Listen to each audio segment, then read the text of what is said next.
Good morning, everybody. We would shortly be beginning the session now, so I request you all to please be seated.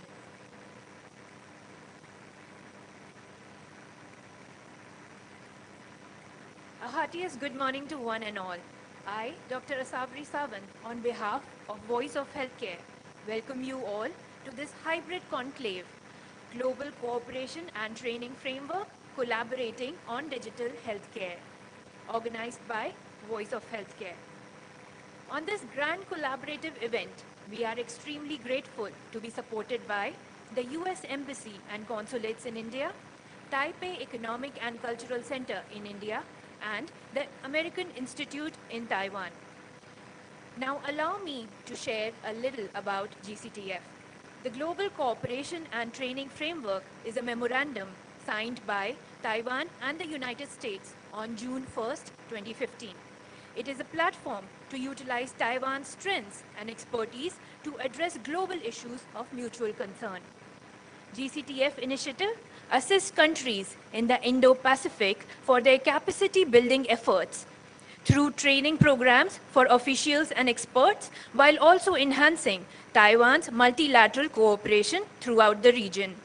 Over the past 7 years, GCTF has held more than 45 international workshops on topics of health and humanitarian welfare. And the event for today is focused at collaborating on digital healthcare. As we all are aware, in the post-pandemic era has observed a phenomenal rise in digital and tech-enabled healthcare. However, despite unprecedented levels of disruption and breakthroughs, we have only scratched the surface. We acknowledge that vast areas of innovation and advancement exist in this sector. The main aim of this event today is to bring India, Taiwan, and the US together on a very special mission. On one hand, we will celebrate the considerable strengths each nation possesses in areas like digital healthcare, medical devices, care delivery, and many more. On the other hand, we will discuss and decode areas where these nations can potentially collaborate and co-create solutions to some of healthcare's most pressing problems. As leading lights from both sides of the Atlantic join hands and hearts together, today, at this momentous event, we look forward to exciting new milestones and taking healthcare forward as a united team of change makers. Now, honoring our country's tradition, to mark the beginning of today's event, when we are going to have the lamp lighting ceremony. I invite dignitaries to please come forward for the lamp lighting. Dr. Naveen Nishchal, Mr. Kantaro Urita, Mr. Alan Poon, His Excellency Bashankar, Mr. Prakash Sharma, Mr. Rajiv Nath, Dr. B.K. Rana, Dr. Shabnam Singh, Mr. Vikram Anand, Dr. Ravi Gaur, and Dr. Ratti Balachandran. Ma'am, sir, please.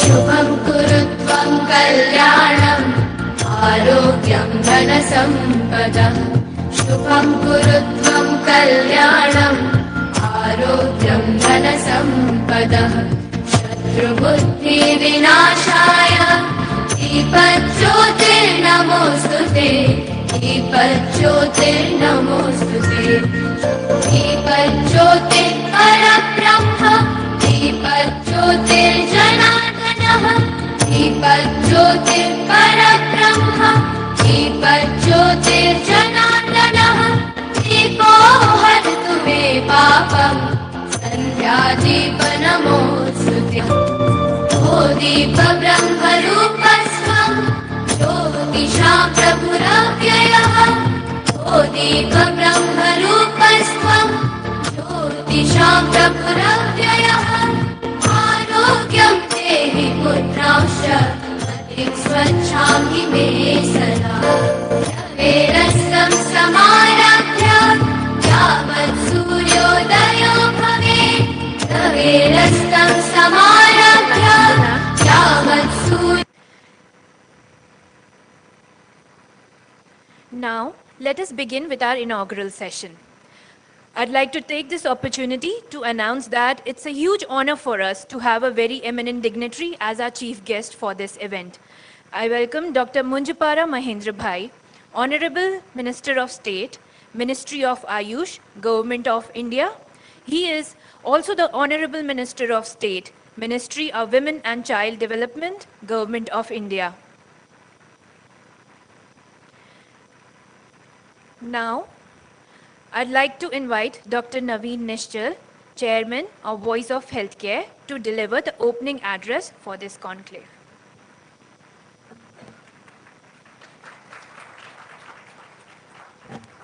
Thank you very much, Dr. Savri. Respected Chief Guest, Dr. Munpara. He's Minister of State, Ayush Department. Respected Patricia Alasina. Respected His Excellency Boshin Gir, Prakash Sharma ji, Rajiv Nath ji, Vikram Anand ji, Jen, and all the delegates present in this physical event, along with our virtual joining, Dr. Mukesh Kumar, and all virtual delegates who are joining us today on this hybrid event.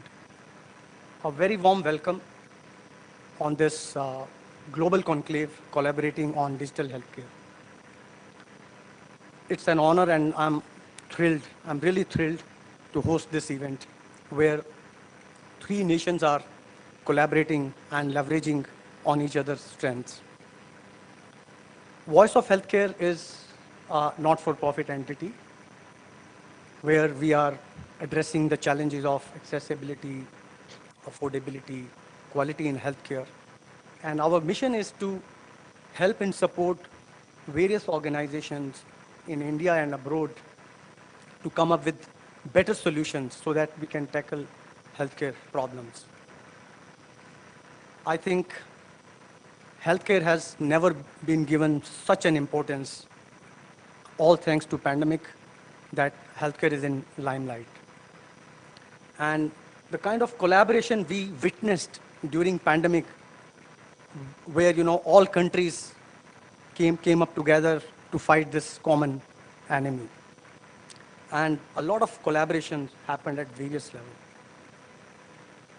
You know that India is a country of 1.3 billion people. We don't have enough resources in terms of infrastructure. We don't have enough beds.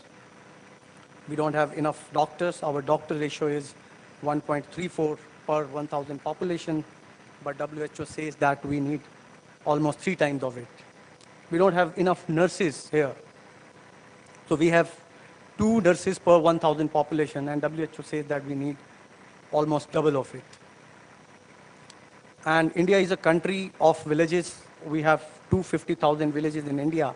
And I don't think that in every village there is a doctor available to take care of their primary healthcare need. So amongst so much of challenges, so what is that one thing which can help us? I think the answer is digital healthcare.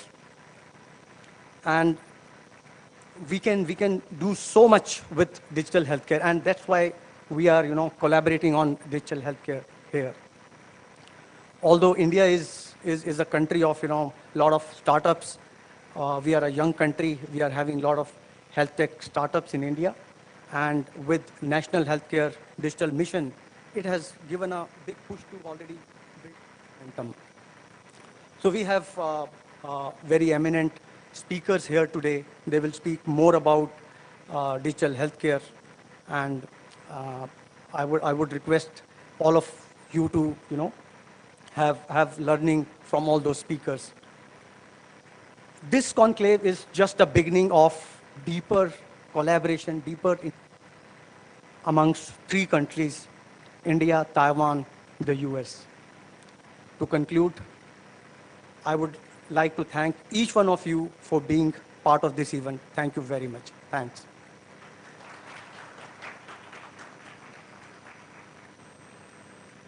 Thank you, Dr. Nishchal, for your kind words of encouragement.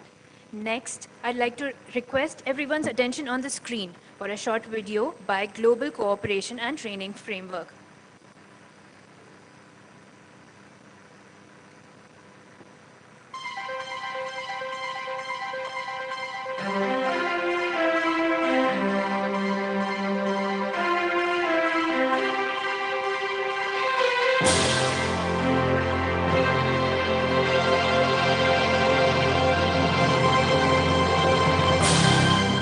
Ladies and gentlemen, welcome to this Global Cooperation and Training Framework affiliated event. The GCTF was established in 2015. During that year, the Ebola epidemic rampaged across West Africa. Taiwan and the United States launched an Ebola training center to share our experience and expertise with professionals from Indo-Pacific countries. Following that successful project, Taiwan and the United States signed a memorandum of understanding to launch the GCTF, which has served as a platform for Taiwan to contribute its strength and expertise to address issues of global concern with like-minded partners. Over the past 6 years, the GCTF has organized more than 40 international capacity building workshops on public health, supply chains, humanitarian assistance, and other regional issues. Participants from about 100 countries have taken part in these events for the benefit of different regions across the globe. As an incubator for international cooperation, the GCTF has received wide recognition. In 2019, Japan joined as a full partner. Subsequently, Sweden, Australia, Guatemala, the Netherlands, the United Kingdom, and Slovakia have also co-hosted individual GCTF workshops. The Japan-Taiwan Exchange Association has joined the GCTF since 2019. Taiwan is an extremely important partner and a friend to Japan, sharing fundamental values such as freedom, democracy, human rights, and the rule of law, as well as having close economic ties and people-to-people exchanges. Taiwan's response to the COVID-19 pandemic and the important role it plays in the global supply chain of semiconductors and the advancement of scientific technology have attracted a great deal of attention from the international community. It is very important for the international community to share knowledge and experiences in these areas. And I believe that the GCTF can play an important role as a platform for tackling global challenges. Our collaboration has helped build support for Taiwan on the world stage by providing high-quality, relevant training to third country audiences. Over the past 6 years, this model has been so successful that we have expanded our joint efforts and created the GCTF franchise.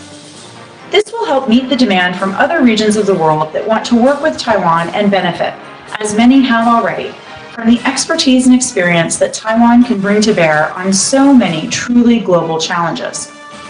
We look forward to working with you and all of our partners around the world as we work together to address shared challenges and develop solutions as partners.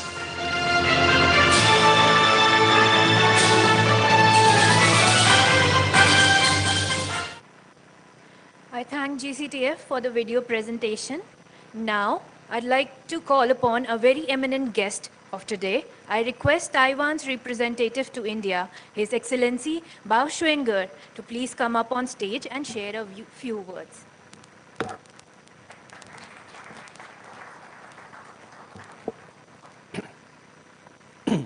Dr. Nisha, today's organizer, also recognized Minister Mahendra Bai, also Shajda Lasina of U.S. Embassy, and Dr. Kumar, and also Mr. Sharma. My fellow panelists and participants, ladies and gentlemen, namaste. First of all, I would like to welcome you all to this very important first workshop held in the Indian subcontinent under the Global Cooperation and Training Framework. Today's event also marks the fourth GCTF franchise stage outside of Taiwan and the 46th iteration in a series of training workshops covering global and regional issues since the framework was first established by Taiwan and the United States in 2015. As the shadow of the COVID-19 pandemic continues to linger, the importance of digital healthcare cannot be overstated. For some in India, it may mean getting one's COVID jab through the CoWIN jab app, which has brought India's vaccination drive to a great success. For those in Taiwan, it may signify an efficient distribution of face masks for the public by leveraging Taiwan's national health insurance database at the onset of the COVID crisis when face coverings were in critically short supply. One way or the other, digital healthcare has become embedded in many ways. The pandemic itself has no doubt highlighted the urgency of maximizing the reach of healthcare regardless of age, income, and urban-rural divide, because we know all too well that diseases do not discriminate and no one is safe until all is safe. Indeed, universal health coverage is the vision that the government of Taiwan had in mind when it started the National Health Insurance Scheme in 1995. All Taiwanese nationals are entitled since birth to all necessary medical services, with the NHI premium accounting for less than 2% of an individual's monthly payroll.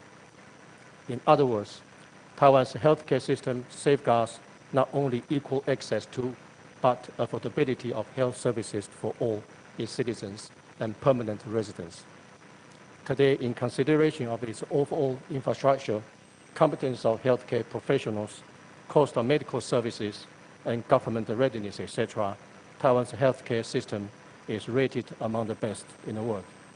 In fact, the NHI program has been widely recognized for its massive healthcare database, which, coupled with the smart technology, has been instrumental in contact tracing and effective prevention of the spread of the COVID-19 virus, making Taiwan a story of success in the global fight against the pandemic.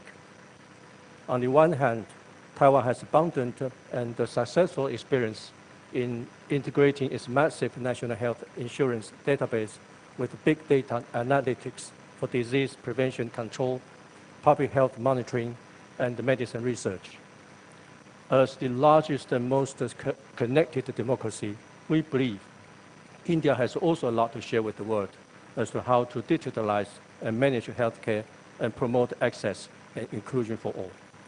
In a deeply interconnected world, global health security has become one of the most pressing issues that require consistent communication and collaboration on the international and regional level, a lesson that COVID-19 pandemic has taught us dearly once again.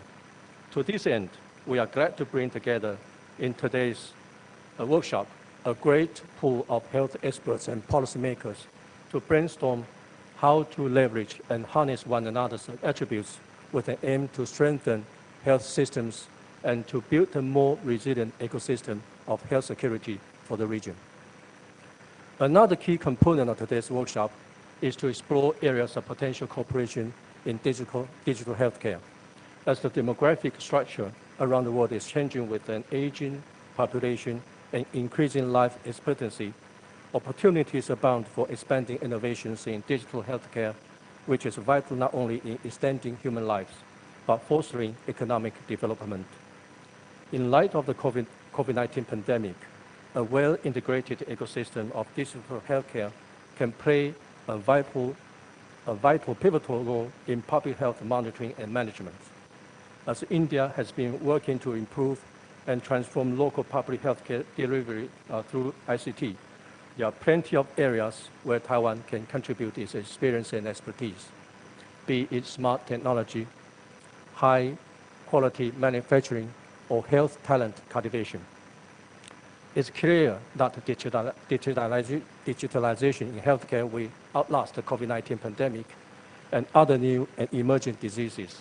It is important, therefore, that we think ahead in terms of prevention and treatment of disease, as well as nursing care.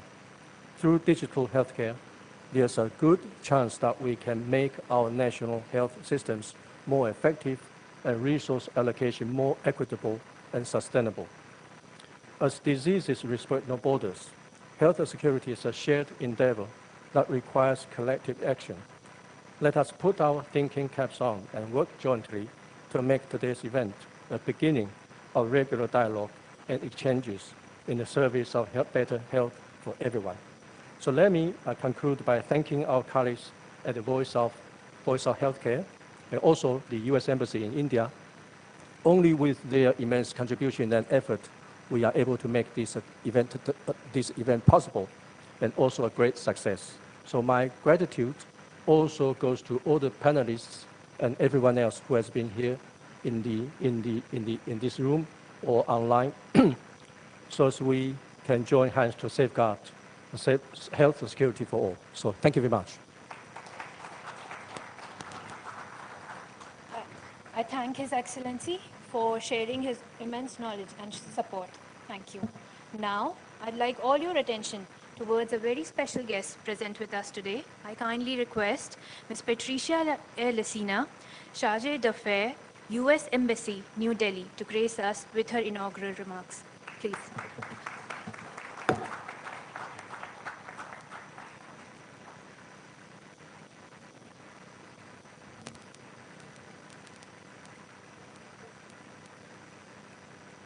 Thank you. It's terrible to get old and have to carry around glasses, you know.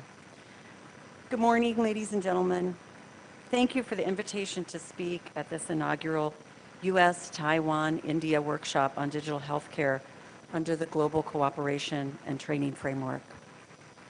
I'd like to extend a special thank you to my co-hosts, Taiwan's representative to India, Bhushwan Gair, Honorable Minister of State for the Ministry of Women and Child Development and the Ministry of Ayush, Dr. Munjapada Mahendrabai, and the Chairman of the Voice of Healthcare, Dr. Naveen Nishchal. Each of our presenters today has valuable expertise to share on this topic, made even more timely by the COVID-19 pandemic. Together with India and other partners like Taiwan, Japan, and Australia, we will build back better by establishing innovative health security initiatives and demonstrating the leadership needed to address emerging health threats. I'd like to focus my remarks on the impressive health partnership between the United States and India. Health is one of the oldest and most successful areas of cooperation between our two countries. This success reflects the best that the United States and India can achieve together. It has improved the lives of millions of people in India, the United States, and around the world. With contributions from many segments of our societies, including academic, charitable, and private, the United States and India are leaders in strengthening health systems, driving path-breaking research and innovation, and expanding the accessibility of quality health services to vulnerable populations. Our bilateral cooperation in health dates back well before India's independence. In 1918, Dr. Ida Scudder, who grew up in India as a third-generation American medical worker, opened India's first medical school for women at the Christian Medical College, Vellore. CMC Vellore was one of the first schools in India to accept female medical students and remains one of India's finest medical colleges to this day. Americans, for their part, have long welcomed Indian expertise in the areas of health and medicine. In the 19th century, Swami Vivekananda brought the Indian practice and philosophy of yoga to the United States. Indian scholars also began studying medicine in the United States. In the 1920s and 30s, the Rockefeller Foundation began organizing workshops in India on communicable diseases and helped establish the All India Institute of Hygiene and Public Health. U.S.-India health cooperation expanded significantly after India's independence. Beginning in the 1960s, joint efforts in the public and private sectors, including by the U.S. Center for Disease Control and Prevention, our CDC, the U.S. Agency for International Development, USAID, and Indian and international partners led to the eradication of smallpox in 1977. In the early stages of the HIV/AIDS epidemic in the 1980s, U.S. and Indian scientists established new prevention and treatment protocols to combat the disease. In recent years, the United States and India have showcased their work together on health and biomedical innovation during high-level government meetings. The joint statement issued last September following President Biden's meeting with Prime Minister Modi at the White House highlighted our combined efforts to end the COVID-19 pandemic and address other health challenges.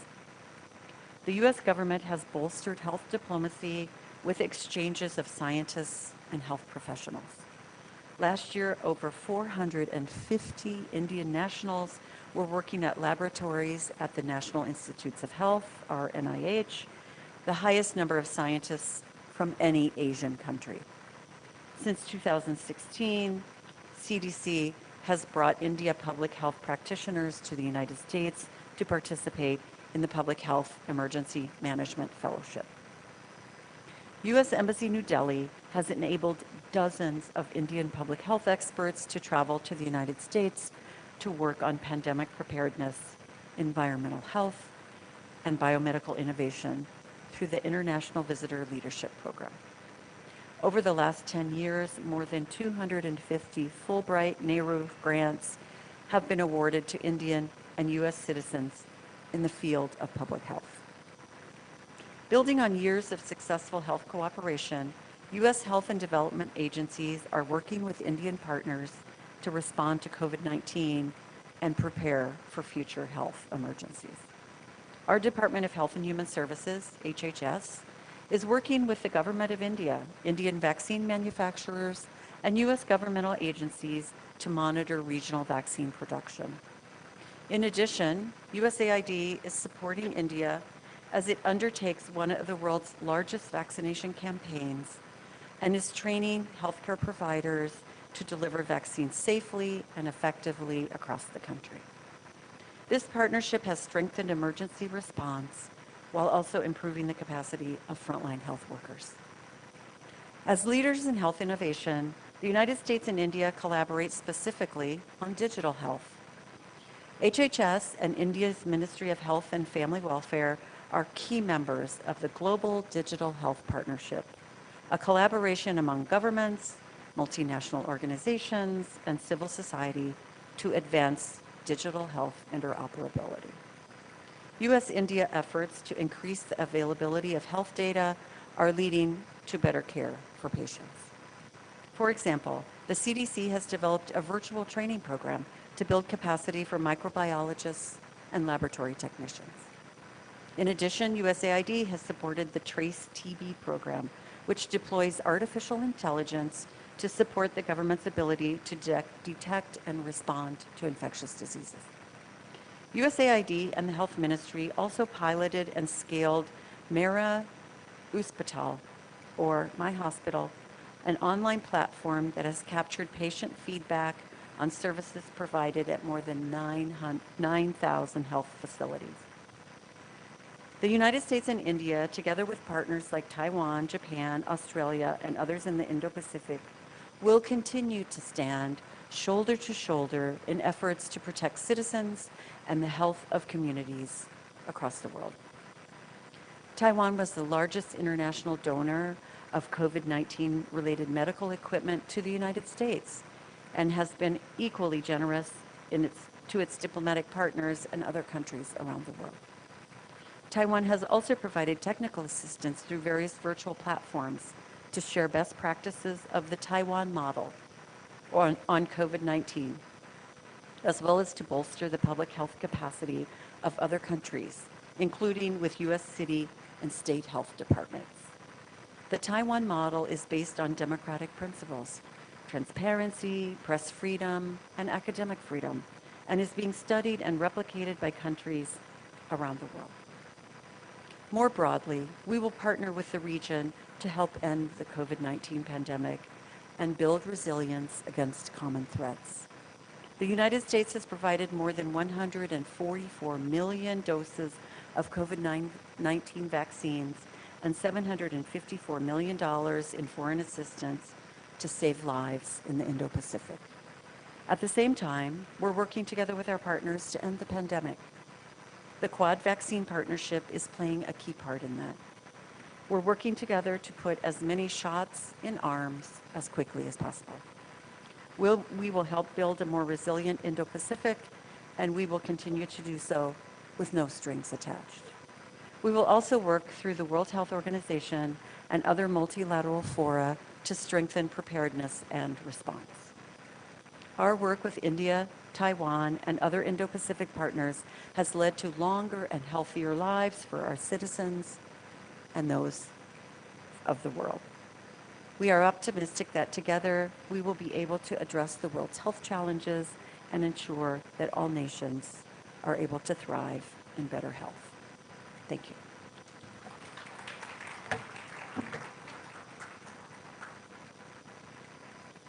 I thank Ms. Messina. That was indeed highly encouraging and inspiring for all of us. Next, I request Dr. Mukesh Kumar, Head, International Health Division, Indian Council of Medical Research, Department of Health Research at Ministry of Health and Family Welfare, Government of India, to please come up on stage and throw some light on international collaborations of ICMR. I am online. I am online. I am online. Good morning. Can you hear me? Can you hear me? I am online. Can you hear me? Yes. Can I start my talk here? Yes, please, sir. Okay. Very good morning to everybody, and greetings from ICMR. And I'm extremely delighted to be part of this conclave, which is being organized by Voice of Healthcare. So thank you very much for inviting me.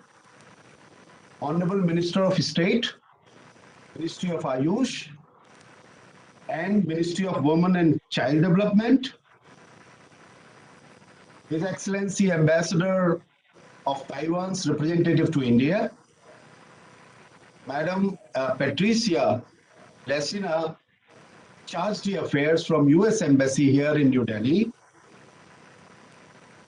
Dr. Naveen Nishal, Mr. Prakash Sharma, and all dignitaries which are present here today in the hall as well as online. Although you have organized this meeting in a hybrid mode, unfortunately I could not come there, but hopefully next time I will be meeting you in person. So I would reflect some light on international collaboration. Why do we need international collaboration? What are the mechanisms these days? And what we are doing under those partnerships which we have. I am grateful to Madam Patricia, who has beautifully, she has highlighted the history of Indo-US collaboration. And in fact, number of areas she has highlighted were on health sciences. And we are partnering with number of institutions in America. In fact, we have 8 MOUs as of today. And to name few, with HHS, with NIH, with NIAID, with NIDDK for diabetes, for NCI for cancer in NIH, CDC, IRB, and Bill Melinda Gates Foundation in US. So we have total 8 MOUs as of today, and many more we can expect because number of negotiation and number of interest areas have been developed, have been identified. So there is a great demand for international collaboration, not only with US, but also with Japan and other countries. We are also interacting with Taiwan in number of ways. So there are several windows of opportunities for working together. In fact, the international collaboration in science and technology has become an important mechanism for fostering mutual goodwill between the countries by bringing scientists of repute together on one platform. And in fact, if you look at any agreement which has been signed by India with any other country, the health science is one of the component, or biomedical research is one of the researchable topic which has been identified, and we take care of that. In all, we have 23 active MOUs which are working with various countries. But more than that, there are two important platforms.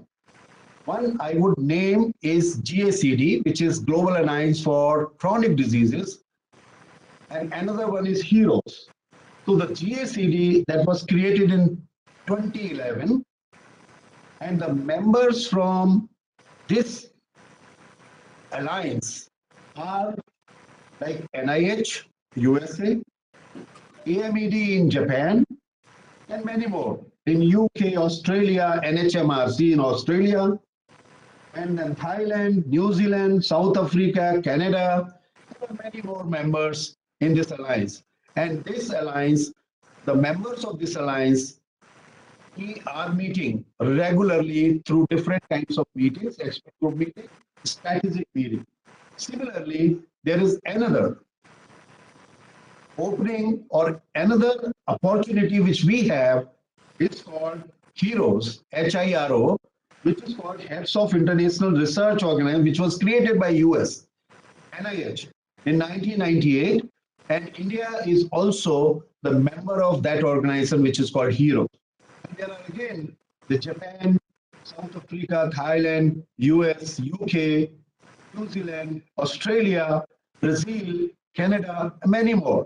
So these are the members. So these are, I was just naming these two opportunities which we have to meet, interact, and showcase our problems and identify our problems and try to get the solutions. And in fact, the International Health Division in ICMR coordinates international programs of in health sciences and biomedical research. And there are many specific MOUs which we have directly with our counterpart agencies. And there are many more at the governmental level. We also participate in those programs which were highlighted by Madam Patricia. And in fact, now the question is, why do we need these partnerships? In fact, by discussing critical areas of partnership of mutual interest, it is a win-win situation. And the aim is to build a collaborative plan for mutual benefits and need and requirement. Also, the training needs. So there is a growing realization, national, regional, and global partnerships might expedite the whole process of finding solutions for various challenges. Many countries have shown tremendous improvement in various health indicators through such partnerships. So when there is an advancement in partnership through international collaboration, success stories do happen. So I quote always that knowing is not enough. We must apply the knowledge which we have generated through international collaboration. Willingness is not enough. We must act to work together. So partnership is to generate high quality of knowledge. And the cooperation has been in existence for centuries. And it is only in past few decades that formalized mechanisms have been developed involving India with many other countries. S&T, the science and technology, are set to have no national boundaries. Any research results which has emerged out of international collaboration in one country may find application elsewhere. So the new mechanisms are also, the earlier mechanisms were to have the collaborative research projects and the mobility, the exchange of scientists and researchers, organizing workshops and seminars, but now new mechanisms have emerged and we are turning more and more to the teamwork of partnership with a variety of institutions, universities, hospitals, and in a very friendly manner. So the new mechanisms are the participation in major international facilities and programs, joint network centers which are also created, many virtual centers have been created, developing national core facilities where other partner countries can also participate, establishing the Center for Excellence through international collaborations. So, like trying to do from bench to bedside, lab to land, and discovery science to solution science. And why we are doing this through international partnerships are for developing scientific knowledge, for developing new technologies which may be affordable, which may be applicable to any part of the world, and which may find applications elsewhere. And also for developing tools of disease control and prevention, treatment, elimination of various diseases or the challenges which are faced by different countries. So what partnership does, it helps in attempting many times impossible and make it possible. It opens constructive dialogues in key sectors with co-investment of resources, capacity strengthening, mobility of researchers by developing training needs, developing common technology platforms. I will give you two examples of such platforms which we have created in 2019. So one is India-Africa, the partnership through which in 2019 a platform has been created which is called IAHSP, India-Africa Health Science Platform. This is a paradigm shift and took place with setting of this platform in 2019. And another one is Regional Research Platform. So it is a joint initiative of many countries for WHO Southeast Asia regional countries. That also, it was also created in 2019. So 3 meetings have been organized. We have planned that how we are going to tackle the global challenges, the regional challenges, tackling the crisis investigations for finding solutions to the regional problems. So identifying the strength, weakness, and priorities is the main objective of any international collaboration. I'm grateful to all of you for your patience hearing and also organizers for giving me this opportunity, and thank you very much.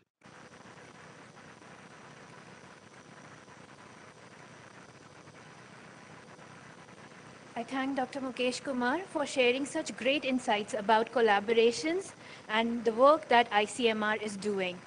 Now, I request Mr. Prakash Sharma, Chief Financial Officer, National Skill Development Corporation, to share some remarks on contribution of NSDC India in helping build a stronger and resilient healthcare industry in India.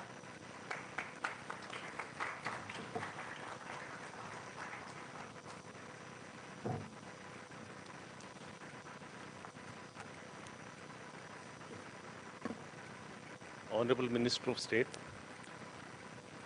Ms. Patricia, His Excellency Ambassador of Boston-Gay, other honorable dignitaries, my friends, especially my friend Dr. Navini sir, good morning. I was told to share some of the intervention at NSTC we have taken for healthcare sector. So I will touch upon 2-3 areas only due to limitation of time. But National Skill Development Corporation, under the aegis of Ministry of Skill Development Corporation, we are doing a lot of work in healthcare sector also. We have about 37 sectors, and healthcare is one of the very, very important sector for NSTC. We all know the pandemic we are undergoing, so we have lost 2020, we have lost 2021 in economic activities, and at least I don't know about 2022. So at NSTC, we have initiated one special program of COVID care professionals, which was inaugurated by our Honorable Prime Minister, to skill, reskill, and upskill about 100,000 healthcare workers across the country. Uh, they were skilled, they are being skilled, upskilled, and reskilled to improve themselves, to create an improved and well-equipped repository for healthcare professionals for COVID-19. So this project was initiated by Ministry of Skill Development and Entrepreneurship to create a pool of trained COVID-19 frontline workers through a customized crash course program.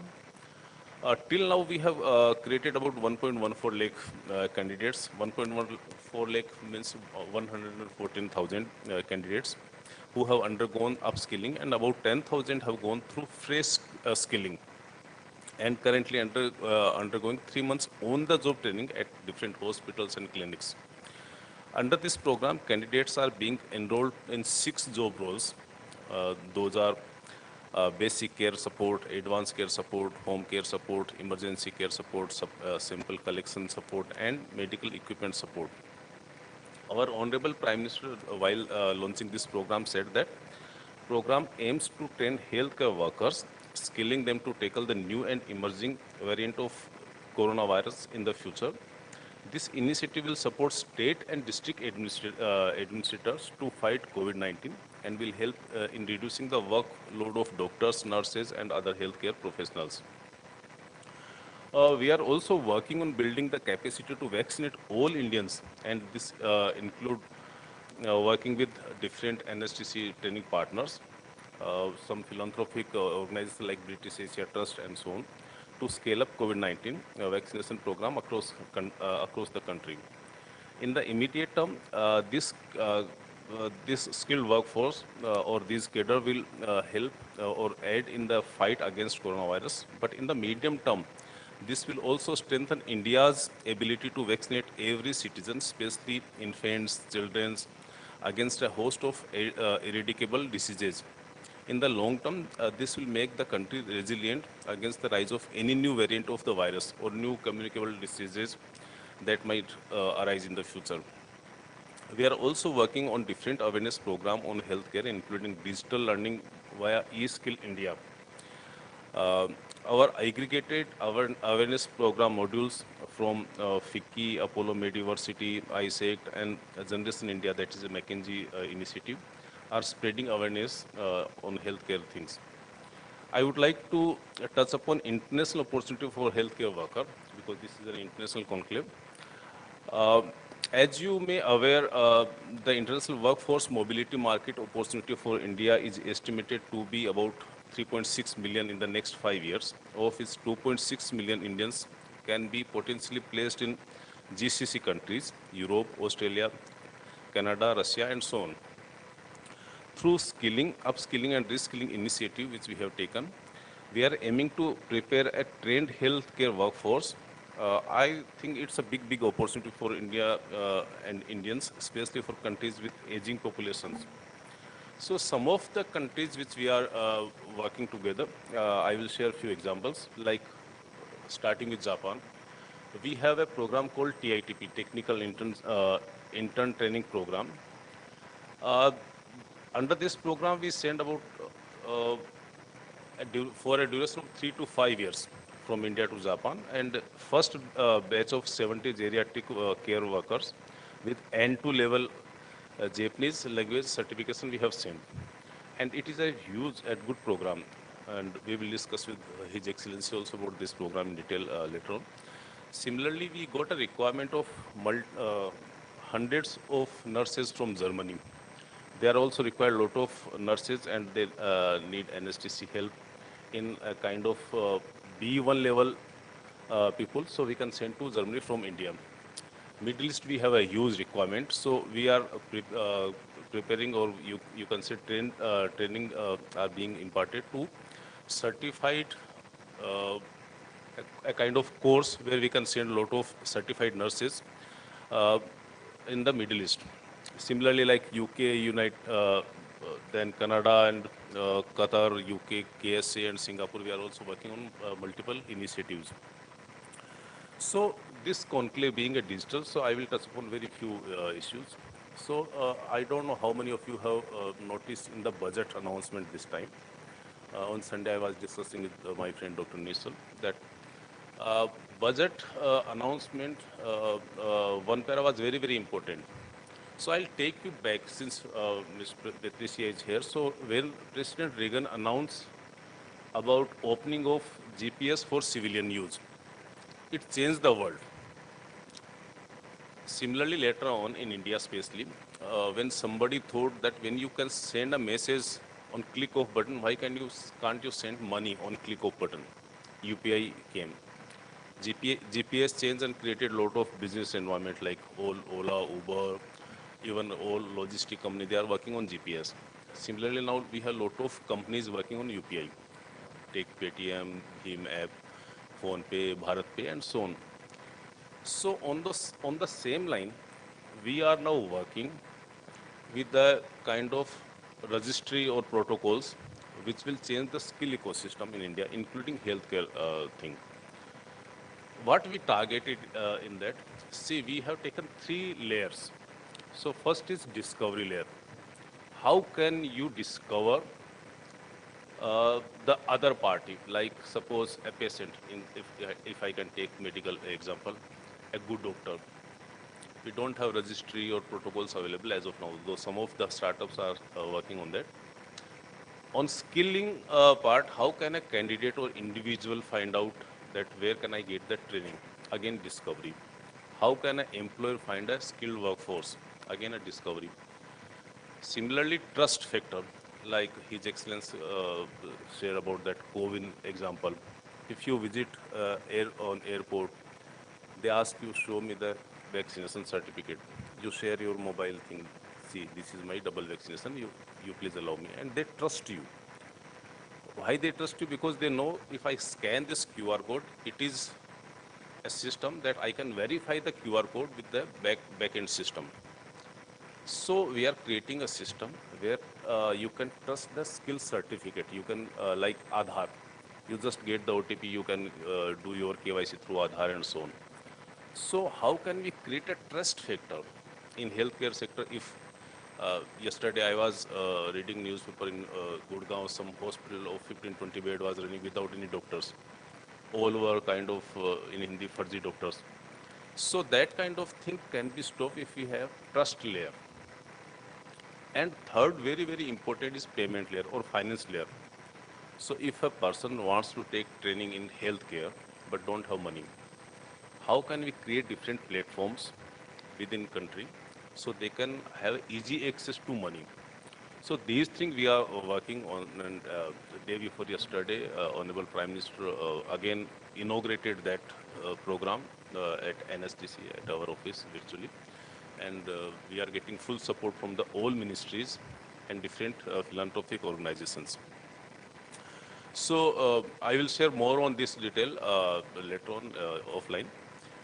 Now, what on this particular subject, digital healthcare, what further we are doing? So we are creating some telehealth service coordinators across the country, and this course is developed by our sector skill councils, healthcare sector skill council, which is headed by Dr. Naresh Trehan. He is chairing that sector skill council.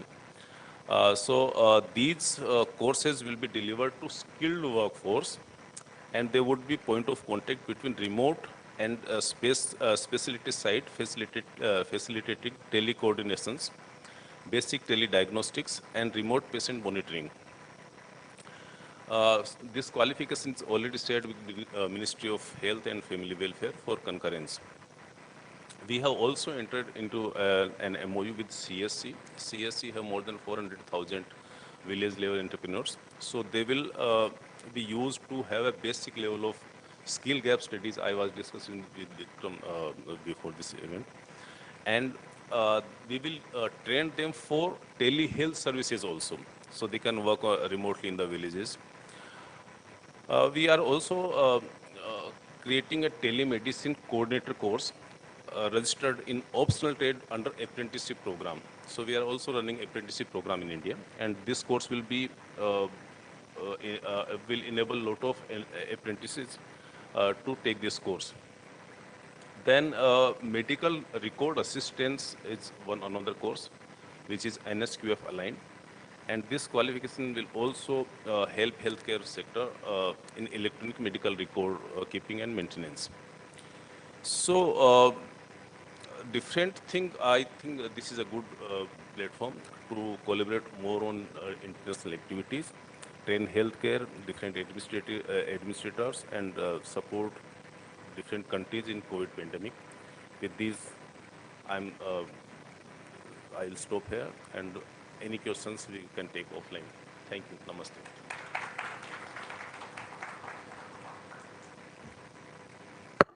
I thank Mr. Sharma for sensitizing us all on the efforts that NSDC is doing for strengthening Indian healthcare. Now, let us have the message from our chief guest, Dr. Munjapara Mahendra Bhai, Honorable Minister of State, Ministry of Ayush, Government of India, who is also the Honorable Minister of State at Ministry of Women and Child Development, Government of India.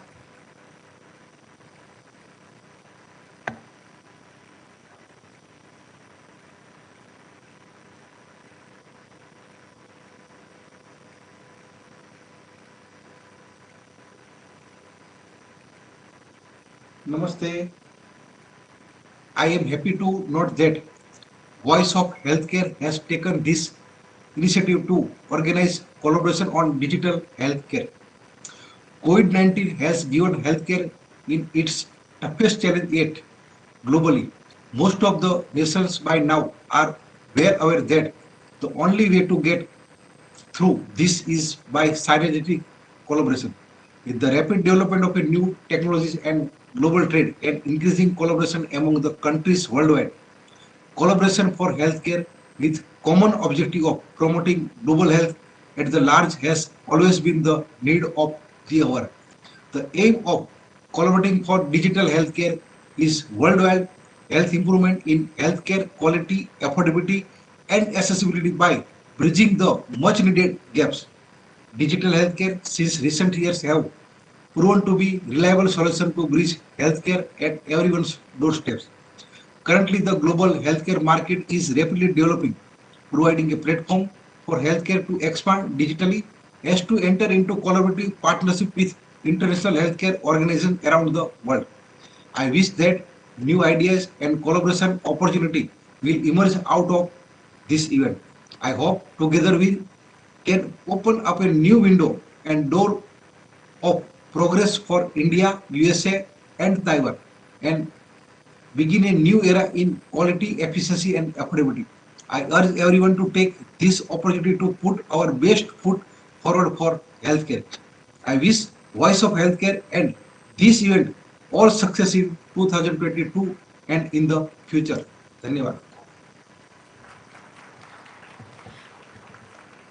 I thank Honorable Minister Sir for gracing us with his kind words for success and for hope for our endeavor.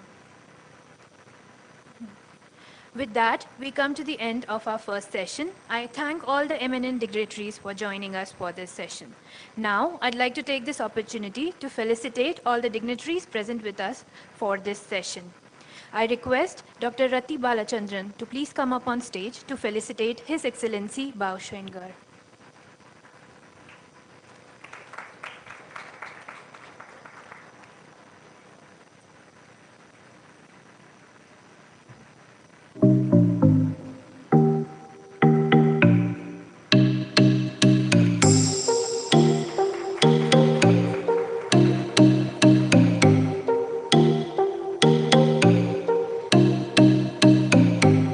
Now, I request Dr. Sachin Gupta to please come up on stage to felicitate Mr. Prakash Sharma.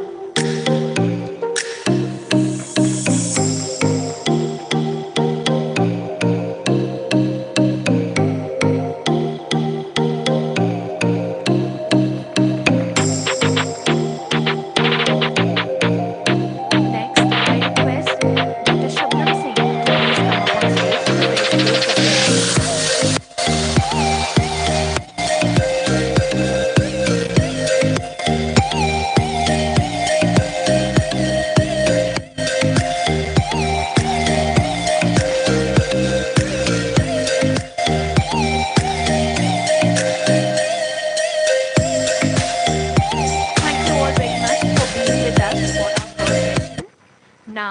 Let us move on to the second session for today, which is on Leader Visions, Introduction of Strength of Digital Healthcare Systems. In this session, we will have 3 short speeches by our guests from US, Taiwan, and India, which will then be followed by a panel discussion on collaboration opportunities in digital healthcare space. For this session, we are honored to have eminent dignitaries present with us both virtually and physically.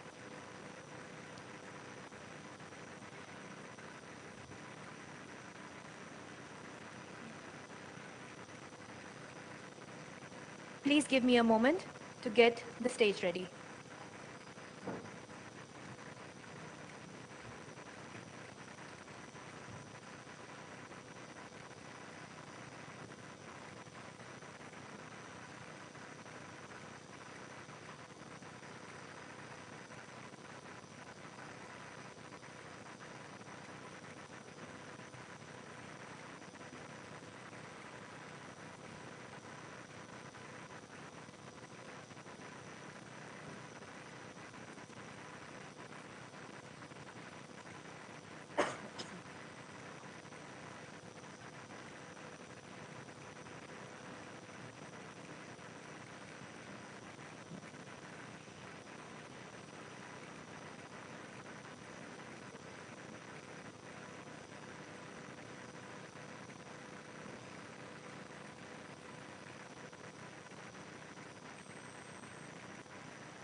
To join us on stage, I welcome Dr. Shabnam Singh, Principal Advisor, Health, Confederation of Indian Industry.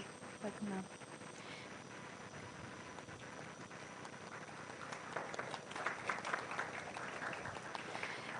Next, to join us on stage, I'd like to welcome Shri Sunil Kumar Bhushan, Deputy Director General and Head Health Sector, National Informatics Center, Ministry of Electronics and Information Technology from Government of India. Welcome, sir. We also have eminent dignitaries present with us virtually for this session. I welcome Dr. Preetha Rajraman, Head Health Attaché and South Asia Representative for the US Department of Health and Human Services, US Embassy, New Delhi. We also have Dr. Wei Chang Lee, Deputy Superintendent, Taipei Veterans General Hospital, former DG of Department of Medical Affairs, Ministry of Health and Welfare, Taiwan. We are pleased to have Dr. Shabnam Singh leading this session for us. Now I request her to please take over this session from here. Thank you. My warmest compliments to Dr. Naveen Nishchal and gratitude to Voice of Healthcare for being very proactive in taking up topics which are highly relevant to today's world and making sure that the information is there for people to see, interact, as well as participate actively. So with that, it's my pleasure to moderate this session and to give the introductory remarks. A lot of it has been said already in the opening session, and very valuable inputs have been given. But if we were to look at and this is a little contentious, the goodness of COVID. So it has brought so much of pain across the world. But yes, the goodness of COVID is that it has really brought digital healthcare, accessibility, affordability, and the need to collaborate and partner with each other to the forefront. So if I were to say what is the single good thing that came out of COVID, it has brought us all together across the world. And I really think we should take it to heart, use this tool of togetherness and partnership to move forward. With that, if you see what is the other central theme that COVID has brought, The central theme is that the consumer or the individual is the key. It is a central dot to everything that we do in our lives. Everything that has to be done to and for that individual, and in turn that individual has to be connected with other people and systems. So essentially this is an ecosystem which has developed. This ecosystem needs a very powerful tool to reach out as well as receive information. And currently that answer lies and is embedded in the strength of the digital world.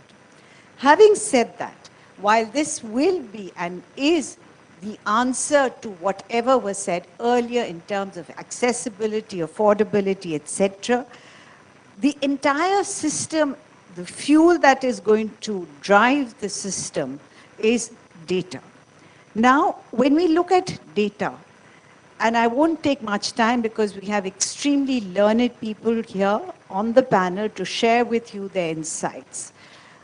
We have to look at certain pillars which are critical for the success of this tool to be in turn successful. First is that the ecosystem stakeholders must work to protect patients' interests, embrace privacy and security as design principles, and as a part of the culture and enable data integration and data sharing among the participants. So each word of it is extremely important to not only note, but to take care of the interests that lie behind this. This in turn will bring about questions or areas or silos that you need to look at. What are the strategic capabilities and partnerships to be developed for this? Case in example, exactly where we are sitting today. 2, how will stakeholders interface with government, healthcare priorities, and regulators? This is another very, very important part. So in short, if we were to capture those 2 points, it would be what is the governance model which will be used to make this happen. And keeping mutual interests in mind, the healthcare data ecosystem worldwide can actualize what we are all dreaming for, and that is a synergized way in providing healthcare for all. With that as an introduction, and as I said, there are learnings for each one of us. I would like now to turn to our esteemed panelists for their sessions and their remarks. And first, I would like to introduce as Dr. Preeta Rajaraman. Can you hear us, ma'am? Dr. Preeta? Thank you. Right. So over to you for your introduction as well as your comments on the subject. Great. Thank you so much, Dr. Shabnam. First of all, a very good morning to all of the dignitaries gathered here today. And I want to say how really impressive this gathering is. And thank you so much to the organizers for convening this great gathering of policymakers and thinkers. This is, a topic that has always been very important. I think the idea of digital healthcare has been around for a while. But in the last couple of years, it has become so much more relevant as we have witnessed in real time the power of innovation and digitalization to battle the ongoing COVID-19 pandemic. I think many of our speakers have noted that, global collaboration in health and biomedical innovation is not a new thing. In fact, if we look at our cooperation between India and US, I think as our Chargé had mentioned, this really is one of the oldest, but also really the most successful areas of cooperation that we've had between the US and India. And if you look through every decade, there is some major global problem that we have worked on together, whether that was polio, whether that was smallpox, whether that was developing a new vaccine for rotavirus, battling the HIV and AIDS pandemic.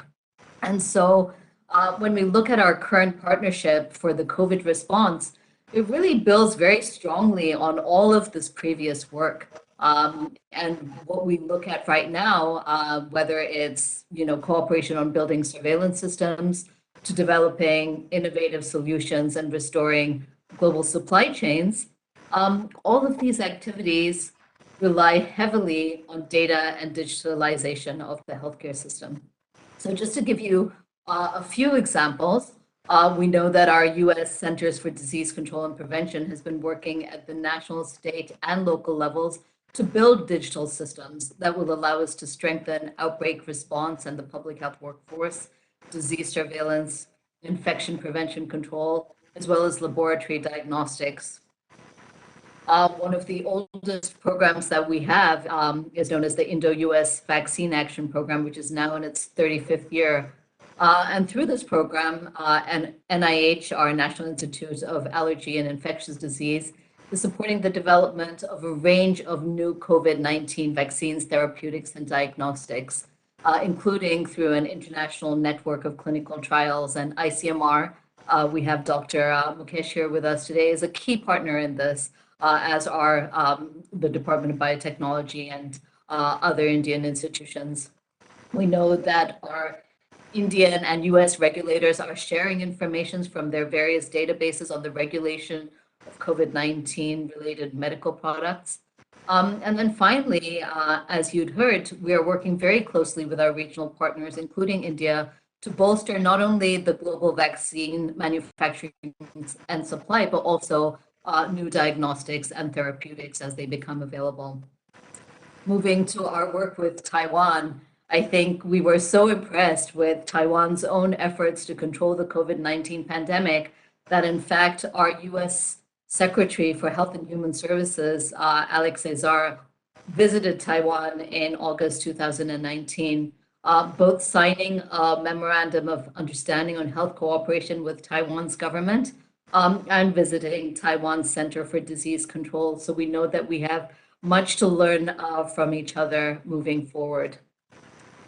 In many ways, I think our other speakers have already mentioned the COVID pandemic has forced us to leap forward in terms of our technology development, particularly with respect to health-related digital technologies. The demand for remote diagnostic tools, data warehousing, patient management platforms, all of this is growing as doctors' appointments are increasingly conducted online. Personal health monitoring is already routine, thanks to very simple gadgets that are linked to virtual health professionals who have access to this data. But developing all of these innovative products requires enormous data sets, which in turn creates a need for regulation of medical data, as well as privacy protection. Last June, our US Department of Health and Human Services committed $80 million specifically to the strengthening of public health information technology to improve the collection of data for COVID-19, address chronic health and socioeconomic disparities that have become much worse over the COVID-19 pandemic, and also to ensure that our healthcare system is better prepared for our next public health emergency. Turning a little bit to regulation, because this is something that's quite overlooked often, our own regulatory authority, the Food and Drug Administration, changed some of their policies to facilitate innovation for vaccines, therapeutics, and medical devices, and also to encourage the use of telehealth platforms and artificial intelligence in devices, including creation of a new digital health center of excellence to specifically address innovation in all of these areas. Although many of these adaptations we hope will persist after COVID-19, we need a comprehensive digital health strategy to bring in a much needed medical revolution that is not just for today, but for the long term. Certainly beyond COVID-19, digital health and innovation will continue to be increasingly critical in order to create a strong healthcare infrastructure. just in the last decade, we've seen the evolution from very simple patient portals, very basic electronic medical records, to a much larger ecosystem that includes healthcare devices, telemedicine, artificial intelligence, machine learning, and I think as many of our speakers have said, comprehensive data science to go with all of this. And this is, of course, is not true just in the United States, but in so many countries worldwide, including India and Taiwan.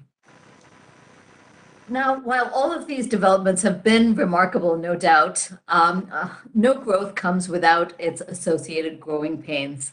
And the deployment of digital health is no exception in this. And there have been challenges for both technology developers as well as users. One notable example in the face of massive amounts of data that are being collected from a variety of systems that store and code data differently is the issue of data interoperability between these various systems, both within a country and certainly globally. Additional challenges include data storage, access, sharing, and ownership, as well as concerns about patient digital literacy, the resulting disparity in healthcare access, as well as data security and privacy.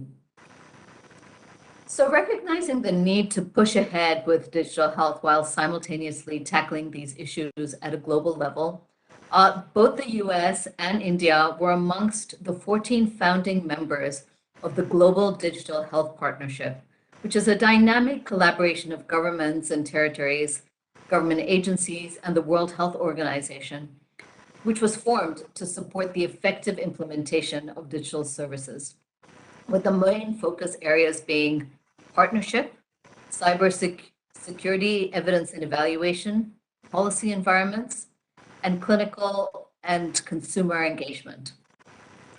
GDHP has now grown to 31 members and is actually the world's largest intergovernmental and multilateral platform in digital health, supported by the World Health Organization. So to wrap up all of this, and in fact, take in a lot of the comments from our other speakers today, the incorporation of digital health has clearly already helped immensely, not only for the COVID pandemic, but to strengthen regional and global health systems more broadly. We certainly must continue to foster the ecosystem that is needed to maximize this potential through consistent funding, efficient regulatory approvals, and also investing in a strong scientific workforce. And I think that brings us to perhaps the most important lesson of all, which is leveraging each other's strengths to attain long-term digital transformation and success. We very much look forward to working together with India, Taiwan, as well as our other regional and global partners to achieve these goals. Thank you so much. Thank you, Preeta. So you can hear the applause, which testifies how brilliant your introduction as well as your points were. I think the fundamental theme is going forward, trust. How do you build trust to string all the pearls of various elements of digital health?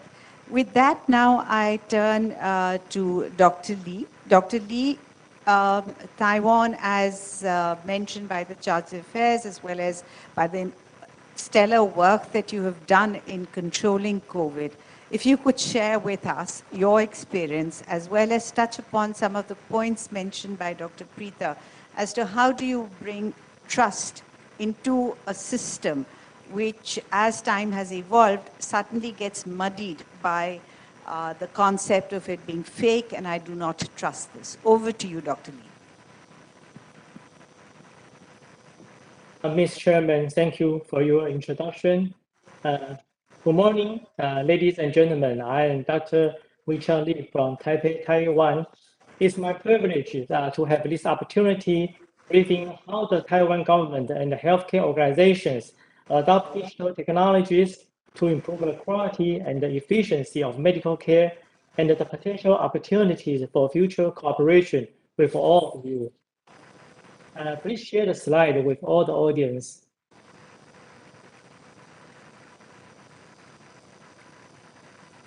Yes, next, please. I am the Deputy Superintendent of Taipei Veterans General Hospital in Taiwan, and I am also the former Director General of Department of Medical Affairs, the Ministry of Health and Welfare. I participated to many international organizations, so I see many old friends here. Next, please. Maybe some of you are not familiar with Taiwan, so let me introduce my country first. The Republic of China, also widely known as Taiwan, is an island country in West Pacific Ocean. The area of land is like that of Maryland state of the United States, but there are 23 million people living on this island. Given the good public health system and high quality medical services, the mean age is around 80 years old, and the female is higher, about 85. Next, the healthcare system of Taiwan and its quality and efficiency have been highly regarded by many international rankings. There are about 480 hospitals and more than 18,000 primary care clinics of the country. The majority of them are privately owned, and more than 90% hospitals are contracted with the government-run single-payer health insurance system. Next, please.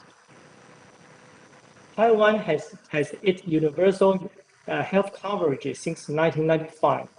By law, all citizens and legal residents need to join this government-run single-payer system. Not only inpatient and outpatient services are covered for all citizens with the same benefit package, but also traditional Chinese medicine and dental care are also reimbursed. Next, please. Except for the world-known healthcare system, Taiwan is also well known for its strong information and communication technologies and manufacturers. Beyond personal computers, smartphones, and semiconductors, the revenue from biotech and the digital health products has been rapidly growing for the past 10 years. Nearly 40 billion US dollars market value are from 127 biotech companies in Taiwan, and many products are exported to the other countries. Next, please. The Taiwan government has put digital healthcare and its relevant industries on the priority list because digital transformation of healthcare system can improve the medical quality and promote people's health. Digital health can also improve administrative efficiency so that hospitals can satisfy high-volume daily practices at affordable cost. Moreover, it can facilitate biomedical industries. Next. Please see this slide. Based on Taiwan's strong infrastructure environment on the bottom and the innovations in information communication technologies industries, and to seize the post-COVID-19 opportunities all over the world, the government initiated 6 national core strategic industries since the year 2020, and the precision health industry is one of these national goals as my circled area. Next, please. For precision health industry, a platform which integrates material of Taiwan Biobank and the National Health Insurance Research Database will be established. Systems of precision prevention, diagnosis, treatment, and care will be built. Precision epidemic prevention products will be developed. And the most important, international biomedical business opportunities will be explored. This approach will promote Taiwan as a role model in the area of epidemic prevention around the world. Next, please. There are 7 key initiatives of digital healthcare in Taiwan. We like to call them A, B, C, D, E, F, G as the capitals. That is artificial intelligence, blockchain, cloud system, data management, edge computing, fifth generation transmission, and the next generation gene sequencing. Next, please. When the Taiwanese seek medical help, he or she will show this smart IC card, like a credit card or a photo ID card, to doctors. There are personal information and the recent medical and medication record saved on this chip ID card. Doctors can access these information after electronic signature with their doctor card on the side home.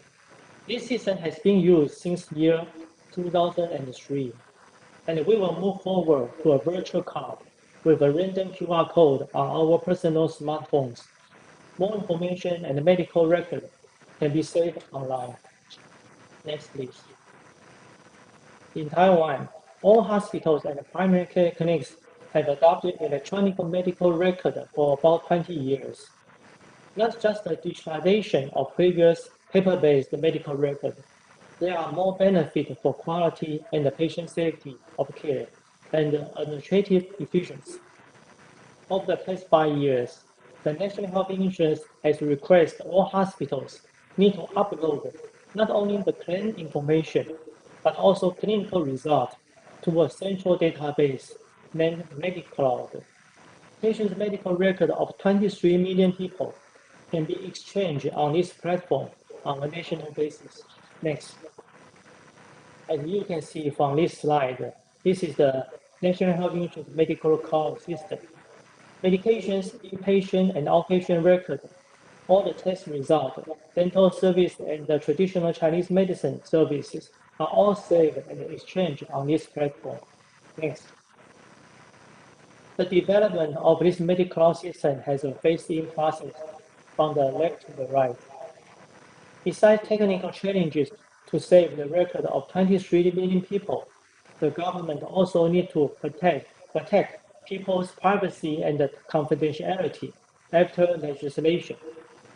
Now Taiwan is moving forward to the next step, that is how to fully utilize this nationwide health data. Next, please. Many promising projects are on the track. For example, all imaging results shall be uploaded to the MediCloud within 24 hours of study. On the patient's authorization, this information can be shared and discussed among different hospitals and doctors. This is an important step for telemedicine. Moreover, the National Health Insurance has also invited several top AI teams to establish an AI review system. Many expensive imaging studies, such as MR and CT scans, can be automatically reviewed in the background by this AI system to avoid overuse or misuse. Similar AI systems are under development for medication review. Next, please. Systemic collection of personal data from electronic medical record, genetic tests, and other personal data have been used for research purposes. Many public and private partnership models have been established for exploring this valuable and integrated database, including biobanks, genomic databases, and imaging databases. Many research results have been published on high-profile peer-reviewed journals. Next. This is a summary of milestones of health information exchange in Taiwan. From current data for administrative use, more resources were invested to collect clinical data for exchange, for quality and for safety sake, and also for researches. This information has not been used for business because of privacy concerns. However, many innovative and creative ideas are under discussion. Next. I am working for the Taipei Venture General Hospital for nearly 30 years. This is a leading medical center in Taiwan. It is also a classical smart hospital. Here is a list of what we have done for a digital hospital and precision health. For example, we use AI to predict patient risk and to give the clinical early warning. And also we adopt many wearable devices or the IoT and for data interpretation. We also adopt AR, VR, and XR in our clinical education, simulation training, and for decision making. Next, please. AI techniques are also used to assist our clinical doctors in diagnosis of such as arrhythmia, brain tumors, fractures, glaucoma, and the pulmonary lesions like the pneumonia, especially in the pandemic.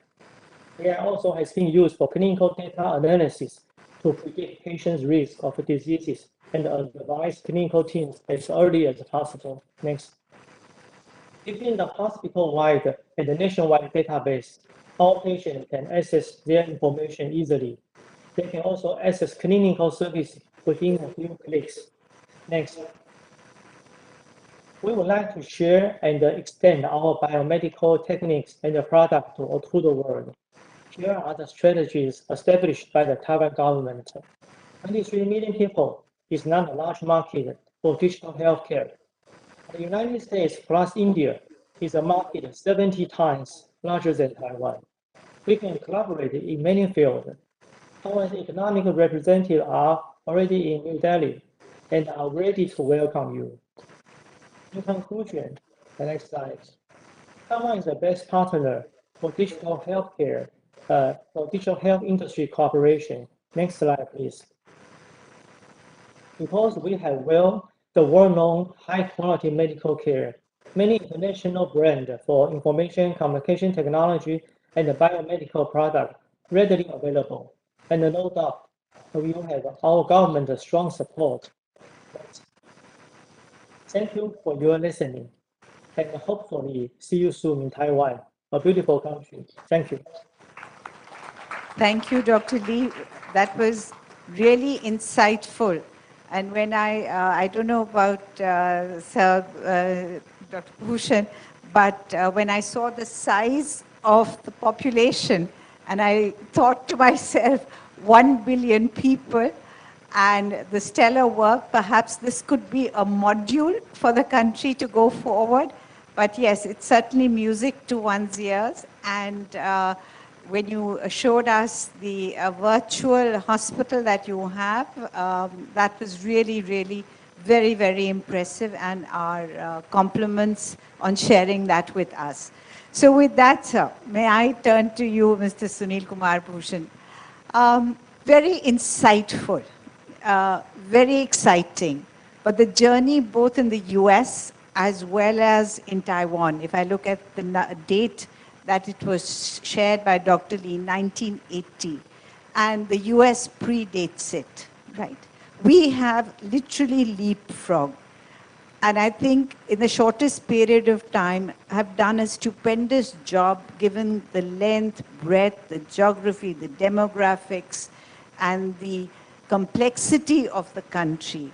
So over to you, sir, for sharing your insights of where we are going, and what is it that we would seek from these examples and sharing of best practices that have come so far. Over to you, sir. Thank you, Dr. Shabnam. I'm thankful to Voice of Healthcare for giving this opportunity to talk on the subject of digital healthcare in India. So let me start with so I have 5 things to tell in different ways. So first I will start with the policy initiative of Government of India, which has been taken to expedite the implementation of digital healthcare in India. So journey started in 2013 when Government of India first released electronic health record standard. Government of India released this policy or standard where all the recommendations, various recommendations to maintain the electronic health record are required for the country. And they were soon revised in 2016. So first policy, which was released in 2013, then was revised in 2016, it holds good today.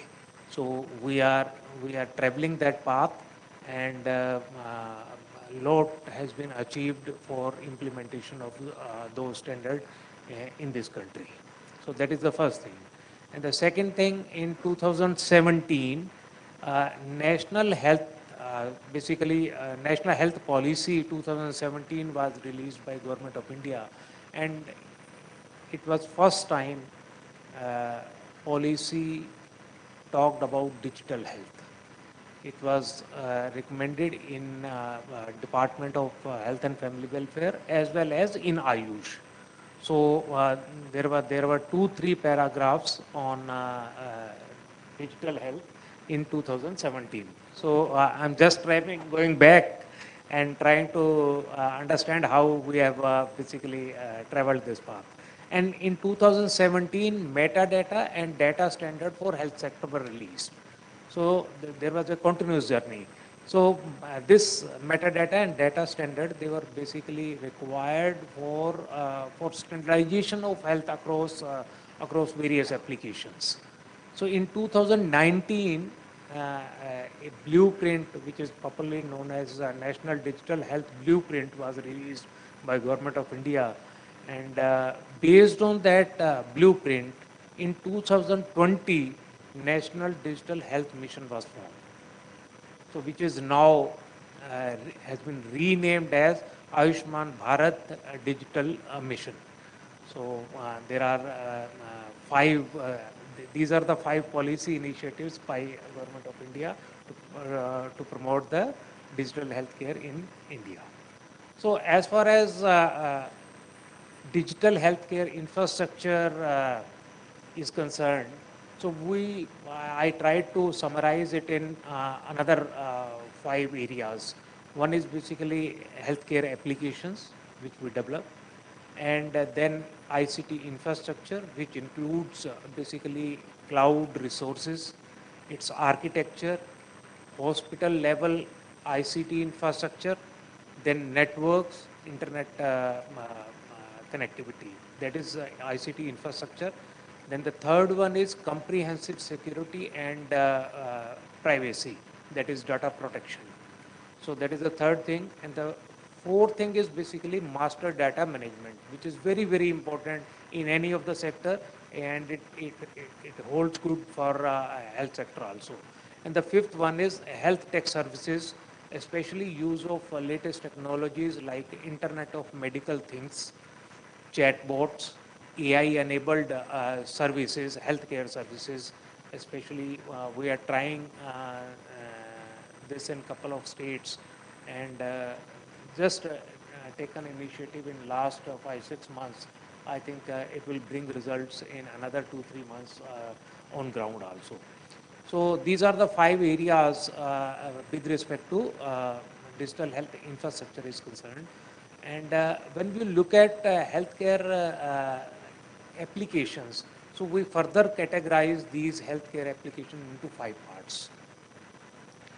And if we look at it, it is basically first application. The kind of application we develop in India is basically managing the patient data in the hospital, that is within the hospital. Although the information is residing on cloud, so you cannot say it is residing in the hospital, but the information is belonging to that concerned hospital. And the one very important decision has been taken is basically the ownership of that data, which is healthcare data, lies with the patient. So patient has to give the consent for sharing. I think you were also raising that question. How that data is protected, and sharing has to be done among the various stakeholders. Even doctor are not able to see the data until unless there is a consent. So ABDM is already working on that, and we have proof of concept applications are available, where we can demonstrate this thing, say the consent of the how consent of the concerned patient is important.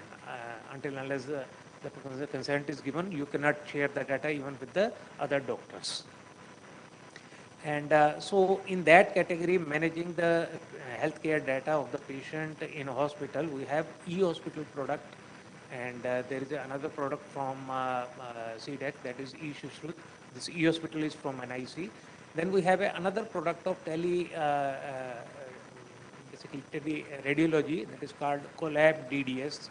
And then we have e-blood bank. So these are few names, so to define the category. And they are on ground, and number of hospitals are using these products. And the second category of health application we have in India is basically patient portals, where services are given to the patients. One of them is online registration system, ors.gov.in, where people can visit. It was first time launched where appointment can be taken by the patients in public hospitals. So if the hospitals are onboarded on this ORS portal, so people can come and take appointment prior to, especially institution like AIMS. So it is very difficult to get the appointment there. So this system facilitates them in doing so. Another application I think all of you know is CoWIN, where public interface patient, and another is Arogya Setu. It is another product from NIC. Then telemedicine, I think eSanjeevani and other solutions from NIC and other vendors, I think they have also done a wonderful job during this COVID-19 times. So, and apart from this, we have a provision to accept the donations. And basically informational services like guidelines to the patient, to the citizens during COVID-19 and otherwise also. So special sites were made available, and the trackers, what kind of say information, the numbers, how many patients died, how many patients. It's a daily update happened on the MOHW website, which is again done by NIC. So these are informational services and actually taking the services by the patient. So say that is the second category. And the third category is program-specific applications. Like we have CGHS, Central Government Health Services Scheme. We have a separate portal for that. We have reproductive and child health services. There is a RCH portal for that. And there is a non-communicable disease portal. So they are verticals where we are providing services. We are monitoring, government is monitoring the beneficiaries for that particular area of, we cannot say disease verticals. So another TB vertical Nikshay portal is also there. So we have such type of portals which are program specific and they are vertical in nature. And the fourth one is basically administrative functions which are applicable in any of the hospital, like we have HR, stores, drug distribution, and recently we have developed OxyCare portal, where we have onboarded 5 different kind of oxygen devices. So tracking, their monitoring, their problem resolution, they are being taken care of by these. Oxygen concentrator, PSA plants, and oxygen cylinder, ventilators, oxygen controllers. So all these devices have been onboarded, and the government is in control of knowing where these devices are installed, in which hospital they are, and how they are being maintained. And if there is any problem, there is a centralized database, national level database, where they can be tracked. Apart from this, we have a last category where which is connecting the applications and the devices. Like we have ABDM, we have ABHA, Ayushman Bharat Health Account, which is earlier known as Health ID. Now it is known as ABHA, which is from ABDM. And service, if you look at service integration, so there was a RT-PCR sample collection software. Then this was integrated with the ICMR lab portal.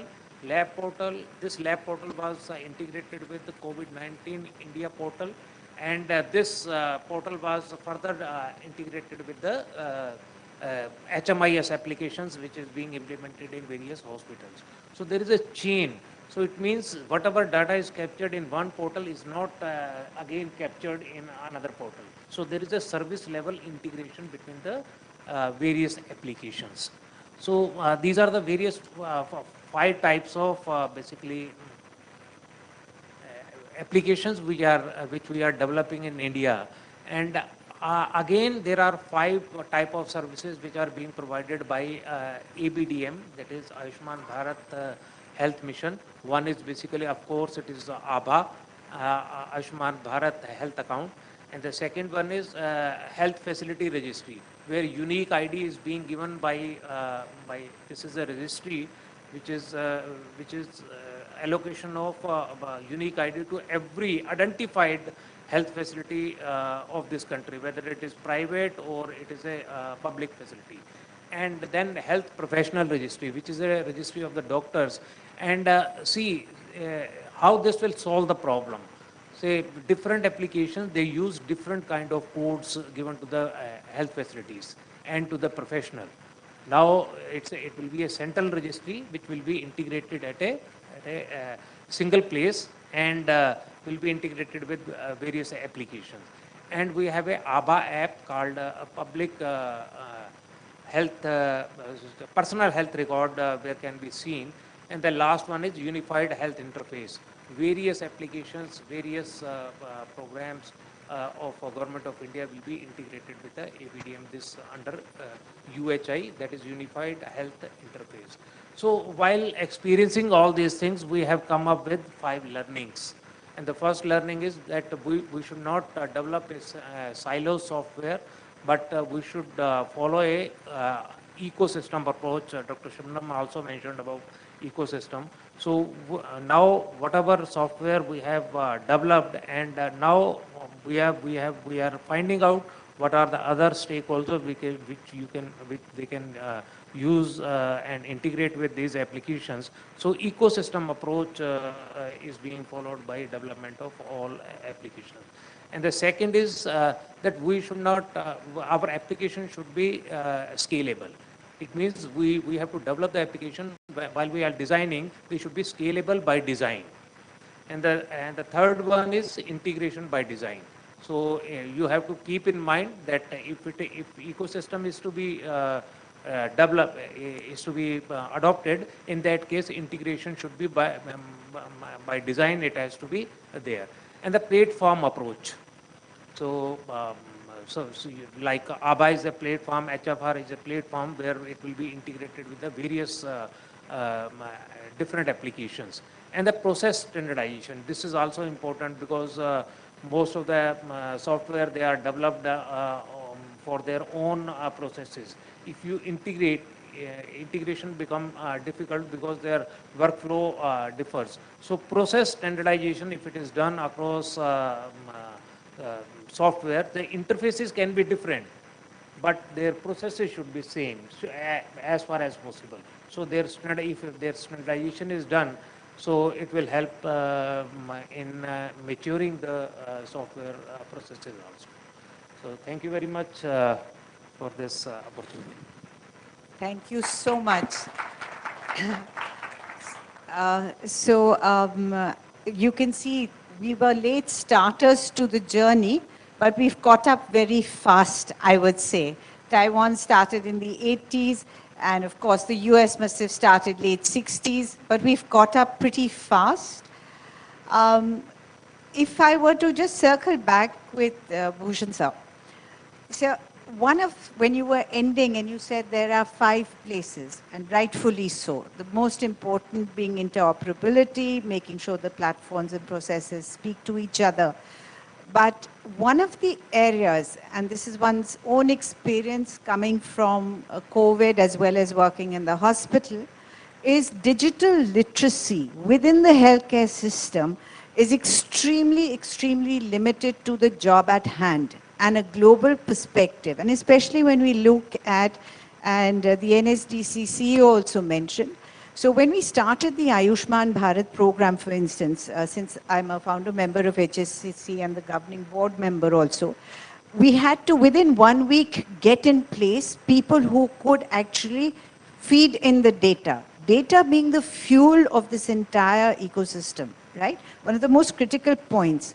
What would be your thoughts as to how we embed the concept of training for this new language, if I were to say, or this new method of delivering healthcare? What would your thoughts be? I have two, three things to say on this.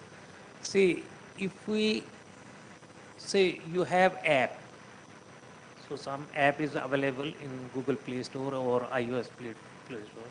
You just download it, start using it. Nobody gives you training. Okay, so processes, medical processes, processes in the hospital, they are almost standard, almost, you know. So if your software is such, that is why I stress more and more on process standardization. If it is a software or B software. So if it is in sync with my work, with workflow. So I don't see there is any need for training is required. Why training is required? Because people don't want to work. That was the situation, say, about 10 years ago or say 7 years ago. Now, I don't think people don't resist in using, in adopting the IT system. They are happy. And one thing is we have to improve UI and UX. So if UI UX of the software that is improved, so the need for training will go. So we have to develop the software in such a way that they are in sync with the processes and uh, and their UI UX should be improved. And capacity building, I think even if it is required, it is required for 2-3 hours. So we have reduced this period. In NIC, we have reduced. Earlier, we have a huge training plan. Now we give training for 1 or 2 hours only. Brilliant. And the people start using the software. So Great. we are stressing on this that there should not be any training program. We should improve our software, they should adopt it. Great. So I think that's a great insight because this is something which is, it is repetitive everywhere that no, we need to be trained to be able to use it. And what I'm hearing from you is that no, the software itself is so user friendly that it requires very little to be able to adopt it. With that, I'll pose the same question to you, Preeta, right? Given what you said, that across the network, as well as the entire, I mean, at the end of the day, we have to orchestrate this entire ecosystem across the world of people, providers, individuals, and there is a plethora of people out there. So how do you link all of them? And on the concept of training, what has your experience been in the US, Preeta? Over to you. Thank you. So I'll start with the first question in terms of how do we bring together all of these different systems and different platforms, different users to something that is common. And I think we start really with policies. And so that's why for us, such as the Global Digital Health Partnership are useful because at a policy level, if you start putting it into place that yes, we are going to build interoperable systems. We are going to not build in silos. You know, a lot of the lessons that Dr. Bhushan ended with, we can make these decisions at a policy level that no matter who is developing these, where in the world, and for what use, that we're going to agree on a certain set of principles.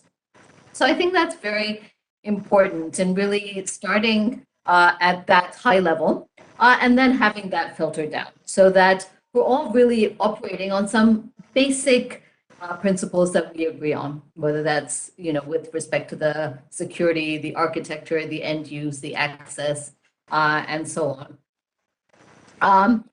And in terms of training, you know, I think I really like the point that Dr. Bhushan made, which is the better your software is, the more that you put that thought into how is this going to be used, who is this going to be used by, really the less training that's needed. That said, I think we've had a lot of very, very effective digital training platforms.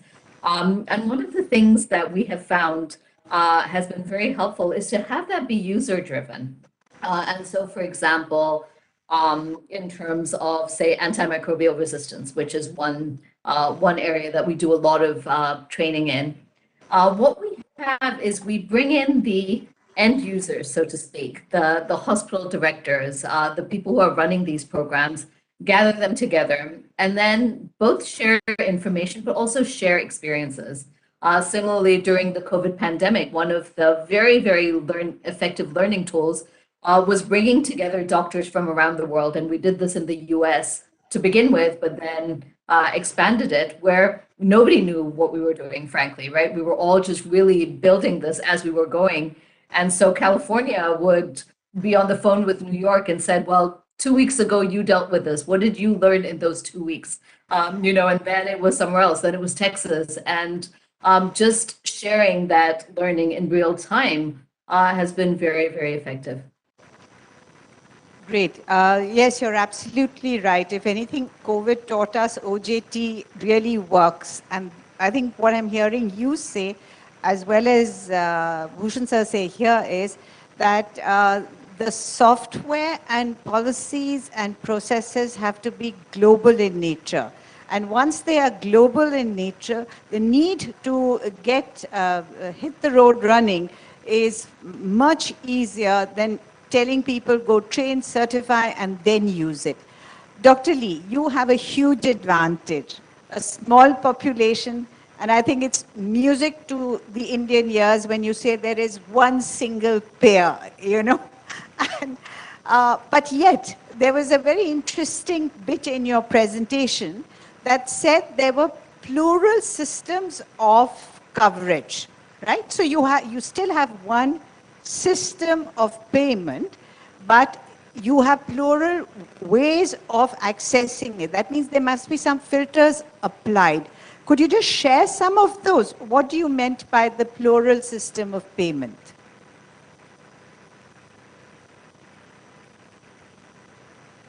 You're on mute, I think, Dr. Lee. Yes. Is that okay? Yeah. Thank you for your question. I think, yes, we have the single payer system of the Taiwan. I think, but actually, in fact, there are two systems. The major system is the government run single payer system. And I think more than 95% of people, actually 99% of people are covered by this system. And actually, this system is very luxury. We pay all of them. But actually, many Taiwanese also have their private health insurance coverage. And so, for example, if you want to live in a single bedroom or two bedroom, you need to have some payment, and they are covered by the other system. But I want to say that all the digital healthcare and many other newly product ICT information, they are not reimbursed by the government. And all the hospital need to pay the cost. But what's the incentive for the hospital to pay this this investment? Because of the competition. Because people they can free choice the medical providers among all the hospitals. So if they are not satisfied to hospital A, they will go to another hospital B in the afternoon. So hospitals need to compete with each other for their patient. How to compete? They need to continuously improve their quality of care and also patient safety. So the introduction of information communication technology is quite important for their competitiveness. And second, if you want to improve the efficiency, or on the other words, to save the cost, to save the human power, you also need to introduce many information technology, so you can hire less people than expect. So hospital incentive from them. Yeah, thank you. So I think with that, we stick to time and we close the session. So great future. At the end of the day, digital healthcare, bringing in transparency, competitiveness, and most importantly, bringing us all together. Thank you so much for a brilliant panel discussion. Thank you, sir. Thank you. I thank Dr. Singh for so expertly leading this session for us. I also thank all our panelists and guests for being with us for this session. I call upon Mr. Vikram Anand to please felicitate Dr. Shabnam Singh. Ma'am, can we please have you on the stage?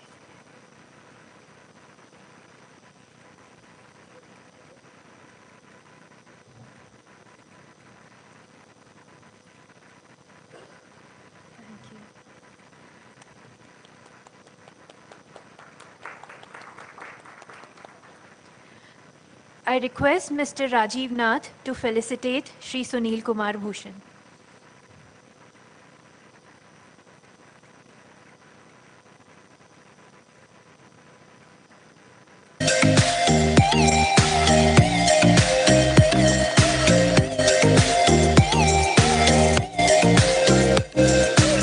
Thank you all very much for being with us through this session.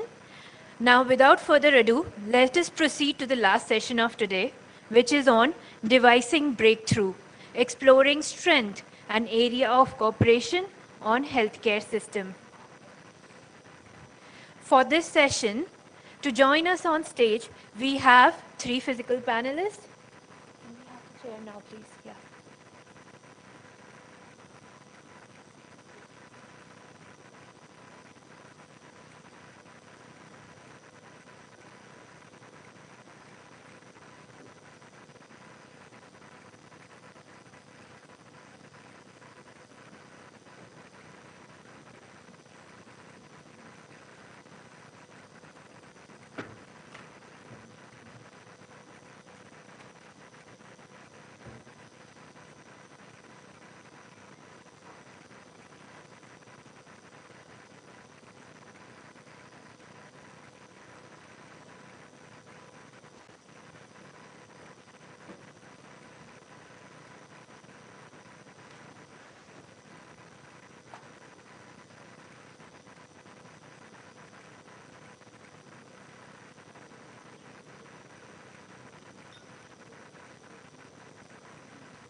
For this session, to join us on stage, I welcome Dr. B.K. Rana, Chief Executive Officer, Quality Accreditation Institute, Mr. Rajiv Nath, Forum Coordinator, Association of Indian Medical Device Industry, Managing Director, Hindustan Syringes and Medical Devices Limited, India.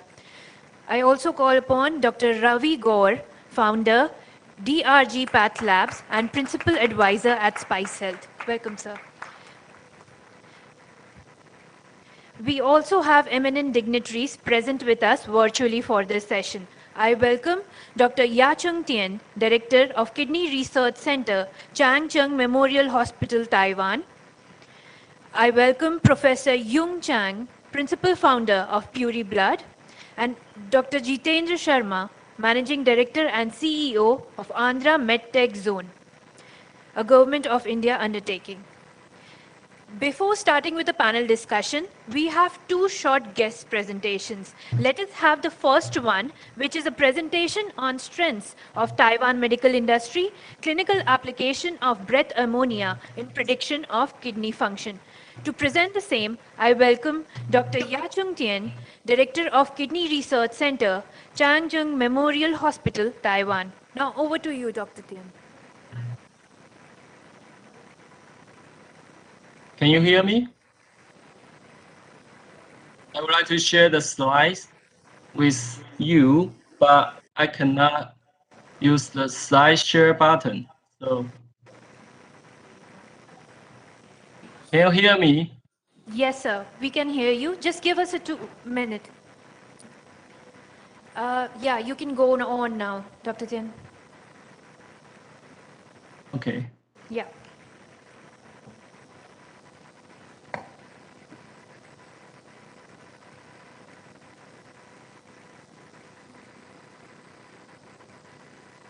Okay. Good afternoon, ladies and gentlemen. And I'm Ya Chung Tien. I'm from the Kidney Research Center and Department of Nephrology in Chang Memorial Hospital. I would like to thank the organizer for inviting me to attend this conference. In addition, I would like to thank the chairman for kindly introduction. So today, I'm going to share my experience about the clinical application of breath ammonia in predicting the kidney function. In 2000, the reason why we do the international cooperation, in 2020, the total trade between India and Taiwan was the 4 billion US dollars, This number was even rise to up to the 57% in 2021. India has a large population, advanced techniques, and manufacturing industries. The good healthcare service are required at both sides.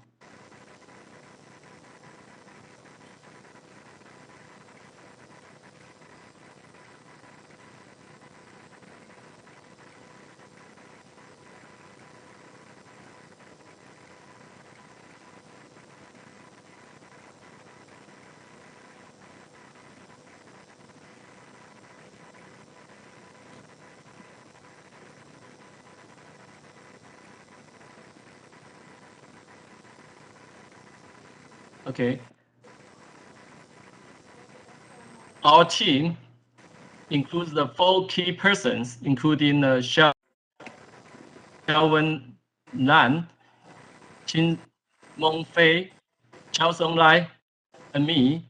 The aim of our team is to develop semiconductor sensors designed for the medical devices, especially gas analysis for clinical operation. The reason why we use the breath ammonia for kidney function screening, as you know, the prevalence of chronic kidney disease is estimated to be as high as the 11 to 13% in the general population in the world.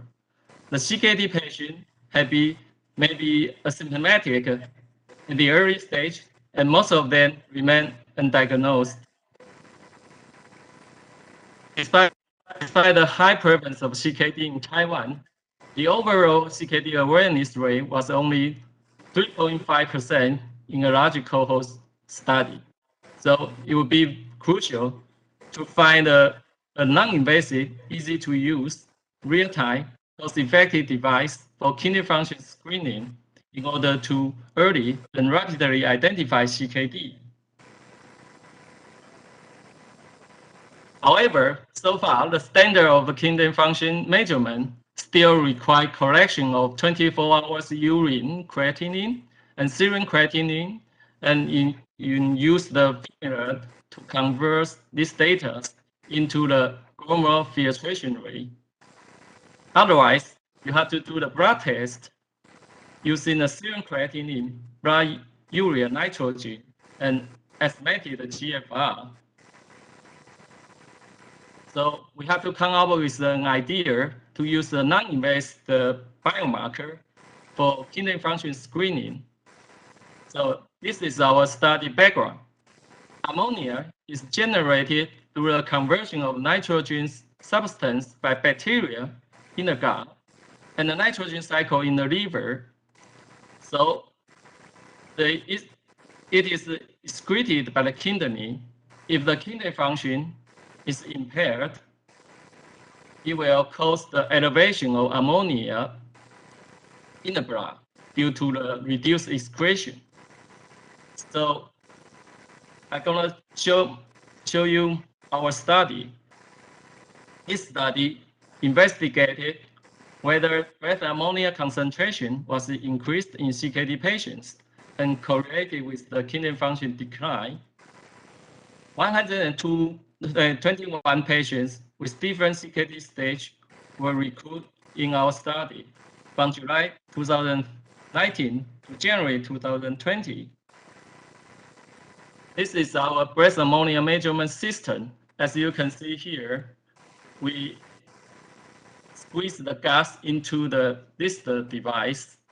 The sensor chamber will detect the ammonia in the breath gas.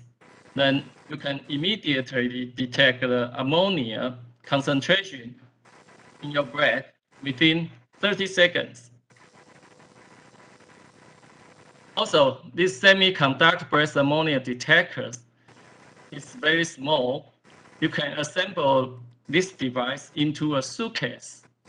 So it has advantage of low cost of chips, real-time detection, high stability, easy to use, and point of care measurement. Our results is shown here. we divided the patient into the 5 groups: CKD stage 1, 90%, stage 2, stage 3, stage 4, and stage 5. As you can see, their renal function, the kidney function, eGFR, from here, more than 90, 75, 48, 20, and 9. And you see the breast ammonia concentration here, stage 1, 636, stage 2, 2020, stage 3, around 1900, stage 4, 4,400, stage 5, 12,000. As you can see, it was significantly elevated with the increased CKD stage. In addition, we found a good correlation between the breast ammonia concentration and blood urea nitrogen, BUN here. Even we converted the data into the natural logarithm, and you can see the breast ammonia concentration is well correlated with the BUN level, the kidney function. Also, another important kidney function indicator is serum creatinine. You can see the breast ammonia is well correlated with the serum creatinine. It was inversely correlated with the eGFR. So as you can see in this figure, just as I show in the table, with the increased CKD stage, you can see the breast ammonia was gradually increased. The p-value between each stage was significant. In addition, we use the breast ammonia to distinguish between CKD stage 1 patient, eGFR more than 90, and also the eGFR less than 90. As you can see here, we use the ROC curve analysis. Area under curve can be up to the 0.835. So it's quite useful for kidney function screening. In addition, we use the breast ammonia to distinguish the patient with the eGFR more than 60 or less than 60.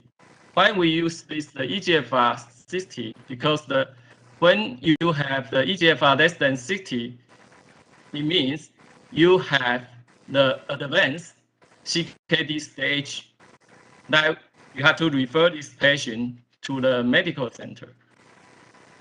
So as you can see here, area under curve is 0.831. It's quite significant. So for the kidney function screening tool, you have to consider sensitivity and specificity, because CKD is non-fatal disease, not just like cancer. The cancer screening, you have to have a high sensitivity. For chronic CKD sensitivity, the sensitivity 80% is good enough. So at least the ammonia concentration 886, you can see the sensitivity can be 80, specificity can be around 69. So use this concentration. We did a kidney function screening in our local resident community. As you can see, 4 patients had an eGFR less than 60 here, and all of them had the breast ammonia more than 886. So we believe this breast ammonia can be used as the kidney function indicator. Although this small study, only 34 participants, we are to recruit more patients. But however, due to the inhibition of the COVID-19 pandemic, we cannot carry on. In summary, CKD is a worldwide public health problem and has become a major economic burden. Finding a rapid and easy method for kidney function screening and monitoring is crucial. In our study, we found that breast ammonia concentration is well correlated with BUN level, serum creatinine level, EGFR in CKD patient. Of course, it is proportionally increased with the CKD stage. In addition, we demonstrated breast ammonia is a good predict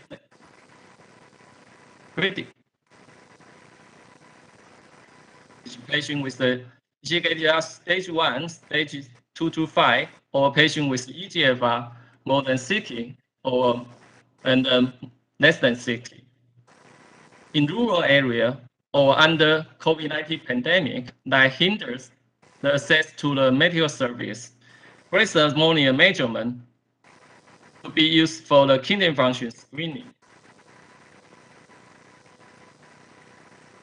Actually, 1 week ago, we proposed the project collaboration with the AIIMS new study in clinical study of breast ammonia. This is our proposed collaboration. Both sides will investigate together clinical significance of breast ammonia in kidney function screening, liver disease. The results will be shared by both sides and joint publication is arranged. More importantly, the two sides will make joint business plan for promotion of clinical application. And we're gonna sign this proposed collaboration. If it is successful, the collaboration model can be applied to other collaboration teams. Thank you for your listening.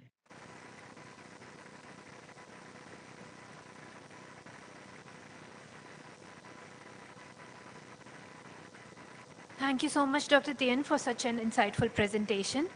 Let us now have the second presentation, which is on strengths of Taiwan medical industry, healthcare potentials from Puri Blood medical products, and the social impacts of Zwitter Ionic Technology platform. To present the same, I welcome Professor Yung Chang, Principal Founder of Puri Blood. Now over to you, Professor Chang.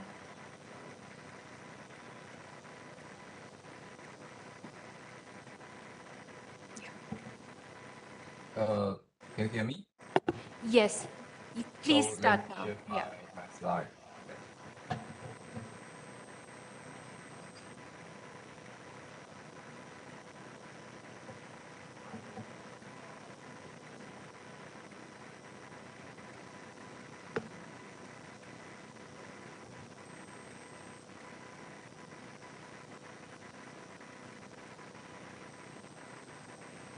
Okay, could you see my slide presentation?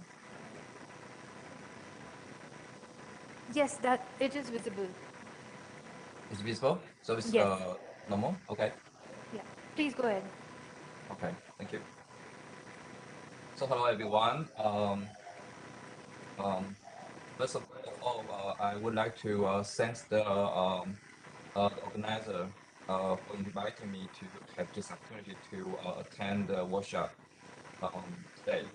So I'm the today's speaker, Yongchen, and I'm also the professor in chemical engineering department, and also the principal founder of Pre-Broad Technology.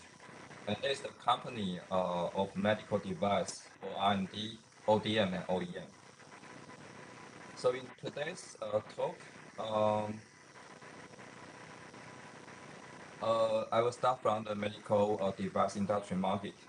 For the global market, is huge demand, and it is estimated to reach over 500 billion by 2026, and CAGR by of around 5.8% from 2021 to 2026.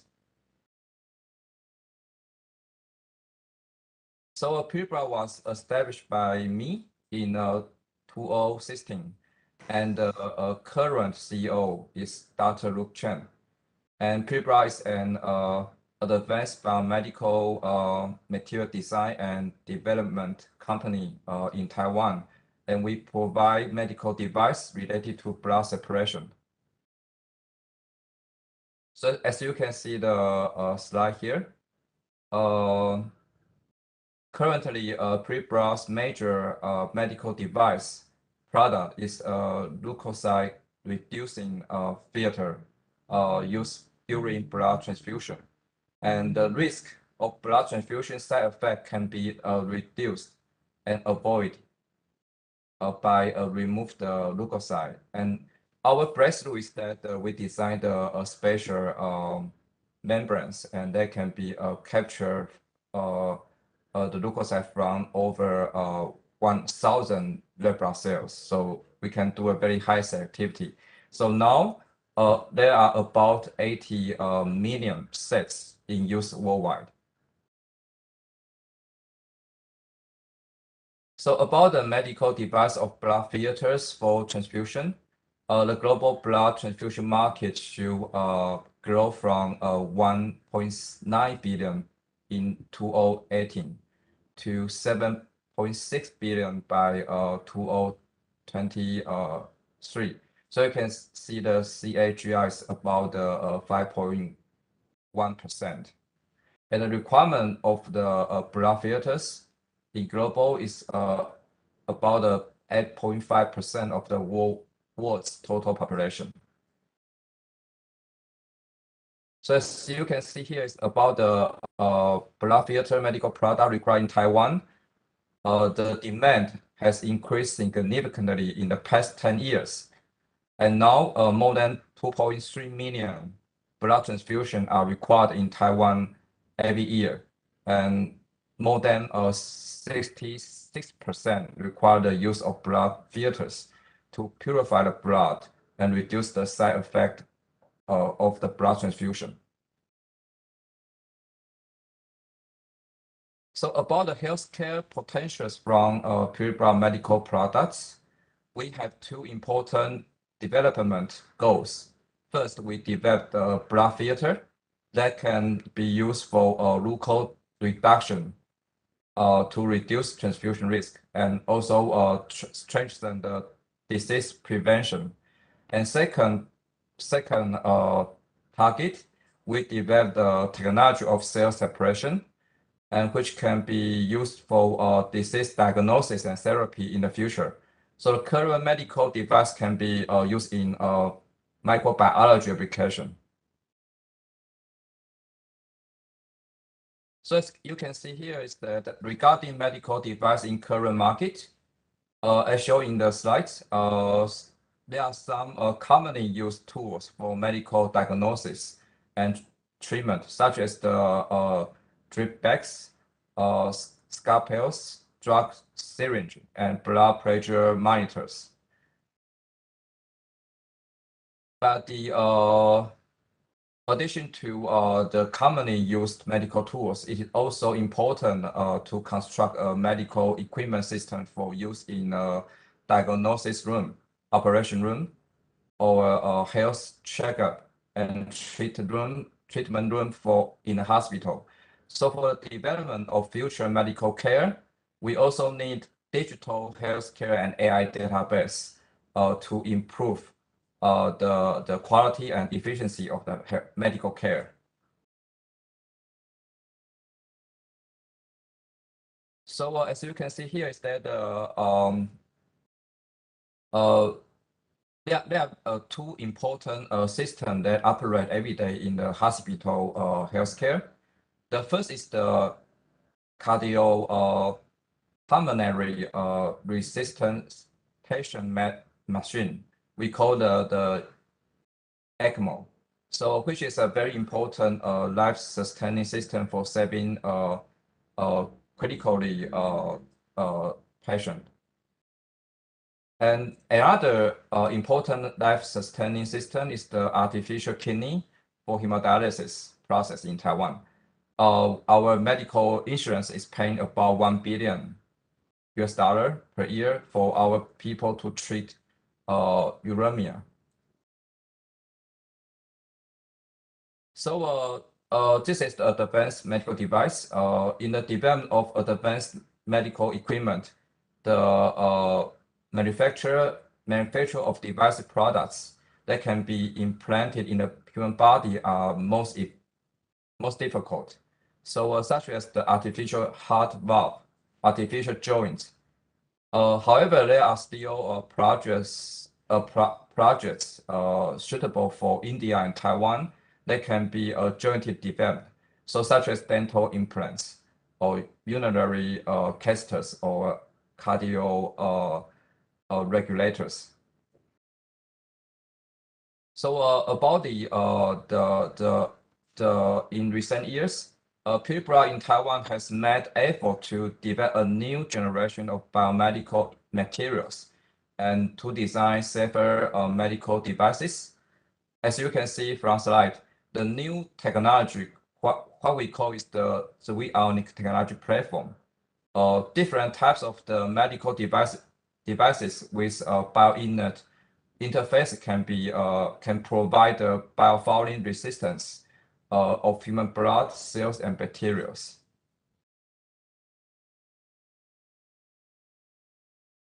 So we have established a technology for the design and manufacture of medical equipment for the V-Ionic technology platform. What we call is the PTEX. So through the PTEX technology, we can introduce new function into medical equipment, including anti-protein, antivirus, anti-fouling, and anticoagulation from the biological environment. So PTEX technology including two parts. One is the PTEX coating process, and the other is the PTEX additive materials. So this can provide many opportunities for collaboration to build safer medical device products and systems. So as you can see here about the social impact of the V-Ionic technology platform, the PTEX technology established by Pure can bring more advanced bioinner functions to new medical devices designs and can also reduce medical risk caused by a virtual virus or bacterial infection. So the development of this technology will also allow India and Taiwan to work together in the medical device industry in the future. Okay, so finally, if you are interested in PTEX technology, you can contact Pre-Bra CEO, Dr. Luke Chen. Okay, so finally, thank you for all of you for listening this talk. Thank you.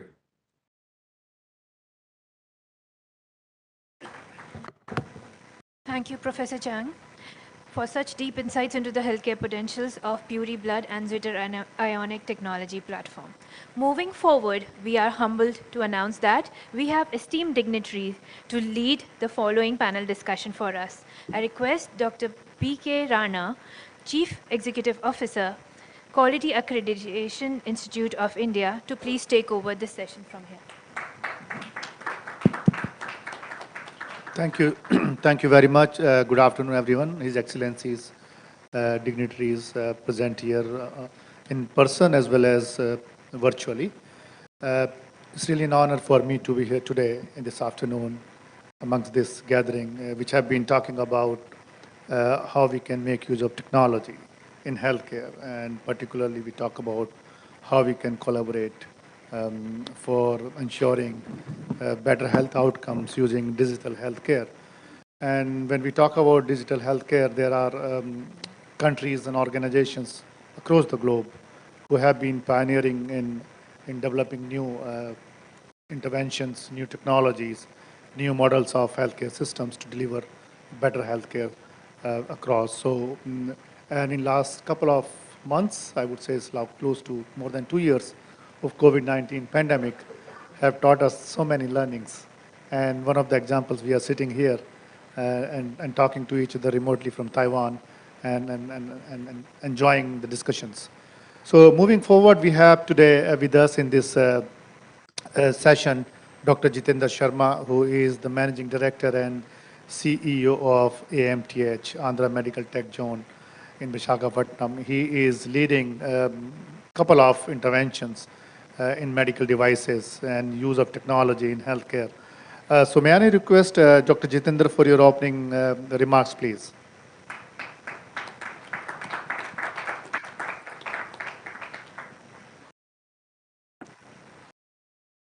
We are not able to hear you. You are mute yourself, please. You know, something from our side. Just a second, Jitendra. Yeah, you start speaking. Let's see if we can hear you again. No?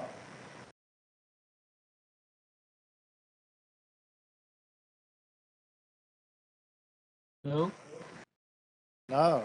Technology.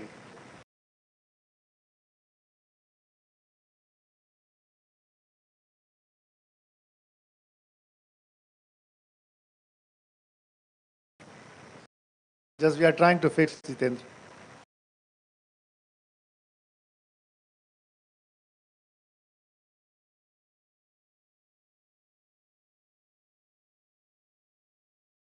By the time we are enjoying your background, Jitendra.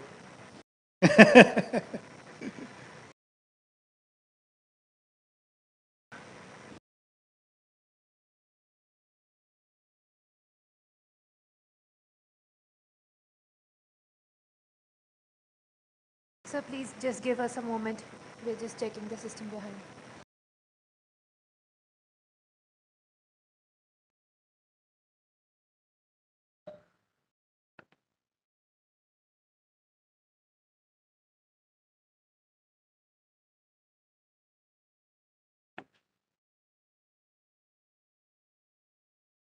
Maybe Jitendra, you can try to log off and join in again. Maybe one try. Thank you.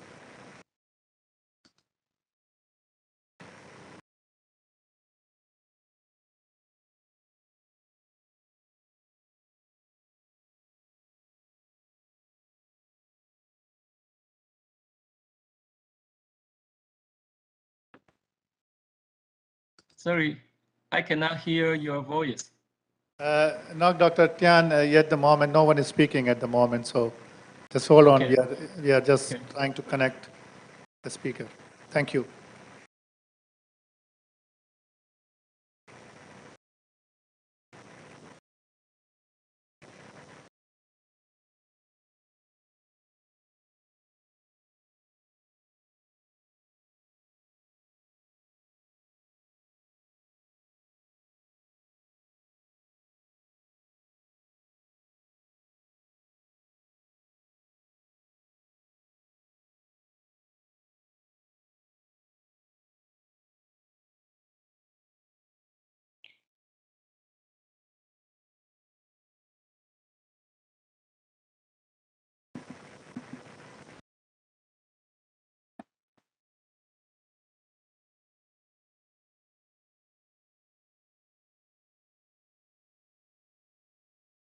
We're trying to connect all the panelists back in.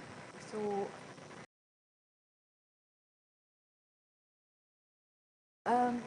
sir, please, you can start and we'll start to join them back as soon as possible. Okay, that's okay. Perfectly fine. So thank you very much. While we're waiting for Dr. Jitendra to joining, let's move on for the panel discussion. And we just heard two speakers from Taiwan about their, devices which they have, I think, developed. One is for measuring ammonia through breath, and then blood purification system. And we have another two gentlemen sitting over here, Mr. Rajiv Nath and Dr. Ravi Gaur. And Rajiv is no a stranger to anyone, particularly in medical device. As I know, he's heading that IMED, the Association for Medical Device Industry, as well as personally at Front and Hindustan Syringe, right? And so last 2 years, we have seen him in the forefront of healthcare delivery system, how he has, channelized the resources to make it better for everyone around the globe, not only in India. So Rajiv, just quickly on, as we know, in last 2 years particularly, medical device, has been a talk of the everyone, whether it is government or private organization or individual. So everyone is talking about how we can leverage use of technology in improvising the medical devices. And particularly in our case in India, when we have Make in India mission going on. And so what is your opinion and your views on the impact of, changing scenarios globally in medical devices and our Make in India program in terms of sustainability, and how we see how it is going, and how it can impact as we move forward. Thank you, Dr. Rana. Pleasure to be here. Well, I would say the last 2 years of COVID times have been like a roller coaster. I think they can hear me now. Is that okay? Jitendra, Yes. Yeah, but let Rajiv continue, Rana. I'll join in after him. Okay, so let's just finish with this question and then we'll ask. Thank you, Judge. Right, Thank Rana. you. Over. Right. Yeah, continue, please, Rajiv. Well, great. So the last 2 years for COVID times have been like a roller coaster ride for medical device industry in India, and I think also globally. You've got various medical devices which were in demand for COVID, and technologies and innovations that came at the forefront, so that demand-driven impetus led to a lot of manufacturing to take place in many countries, including India, to become self-reliant because imports supply chains were disrupted. On the other hand, many elective surgeries were reduced. Non-COVID care was being postponed or being reduced. And because of that, there was a steep fall in the demand of many medical devices around the world, including India. And I would say this is where I would find that many entrepreneurs step forward. Many of the existing manufacturers had to ramp up capacities. So on both sides, you had new entrants exploring this field. You had existing manufacturers trying to keep up with the spiraling demand and coming out with very nimble programs to ramp up the capacities over there. So with that, we do find that the imports definitely did come down. So India normally imports about $6 billion worth of medical devices every year. And the total of the imports and the Indian product being made in the country is definitely more than $10 to $12 billion feeding the market, with the imports being at about 70 to 80%. That translates to about more than $20 to $25 billion at the sales at the retail level or the institution level in a very conservative manner. And we find that there are around 147 to 150 HS codes under which the various 8-digit HS codes under which the medical devices are categorized. And if we analyze the import data, we find that on the 4-digit HS code basis, there are about 27 HS codes. And in these 27 HS codes, around 14 of the HS codes, we find in the last 1 year, the imports data showing a big reduction in imports taking place, which shows that the Make in India program is succeeding. And it shows that India is now coming forward to be manufacturing and also exporting medical devices. So Taiwan, of course, is for many of the medical devices and in the technologies way ahead of India. But yes, in many of the consumables and in the equipment category, India is learning, and I think there is a lot of scope of collaboration between the medtech community of Taiwan and the medtech community of India on that. So if we just look at 4 HS codes as data going forward, so we find that in 9018, which normally constitutes items like ultrasound machines, echocardiograms, needles, and blood collection tubes, etc. The imports came down from 12,500 crore rupees to less than 10,700 crore rupees, which was a substantial 14% reduction in 1 year's time. In 9021, which constitutes items like implants, artificial teeth, artificial joints, intraocular lens, hearing aids, the imports came down by a steep 37% from 4,000 crores to 2,500 crore rupees. And in the case of X-ray equipment, the imports came down substantially by 16% from 5,500 crore rupees to 4,500 crore rupees. Similarly, for X-ray equipment, we find that the imports came down by a healthy 21% from 800 crore rupees to 650 crore rupees. So very encouraging impact, I would say, good initiatives taken by the entrepreneurs to step in for the disruptions in the international supply chains and to make India self-reliant over there. Thank you, Rajiv. I think thank you very much for sharing the information. Wonderful numbers, exciting numbers in terms of type of medical devices, HS code you shared, and also the numbers of financials, the estimated market potential which we have in $1 billion. And third one is some numbers of percentage of how we are able to reduce the import size quite substantially in last few months. So thank you so much. Rajiv will come back to you again. And before that, I go back to you, Jitendra, for your opening remarks, please. Thank you, Rana. If only I knew I would meet my good friend Rajiv Nath ji in Delhi, I would have been physically available there because people like him, as I have mentioned many places, are not just industry leaders, they are industry visionaries. They don't think just about themselves. They think about a sector, people below them, people above them, people with them, and the benefit of their wisdom is then used by everyone. So Rajiv ji, thank you once again for your continued stewardship. Coming to my perspective as the for this session, I represent now world's largest medical device manufacturing cluster. It is not a joke to have 100 companies in one single place in any part of India belonging all to one sector. I think it is the first time that any sector in India has more than 100 champions sitting in one single place. And that's because right from day one, the enormous amount of importance we have given to the science, technology, testing and validation. Glad to share with you that today we make India's first MRI, not just MRI. The superconducting magnet for the MRI is made in India and exported globally. Right from heart valves to oxygen concentrators, from ventilators to heart-lung machine. I saw my colleague giving a presentation from Taiwan. We have literally showcased right from that evening when Mr. Rajiv came on my invitation to my office in NHSRC in the ministry sometime in 2016.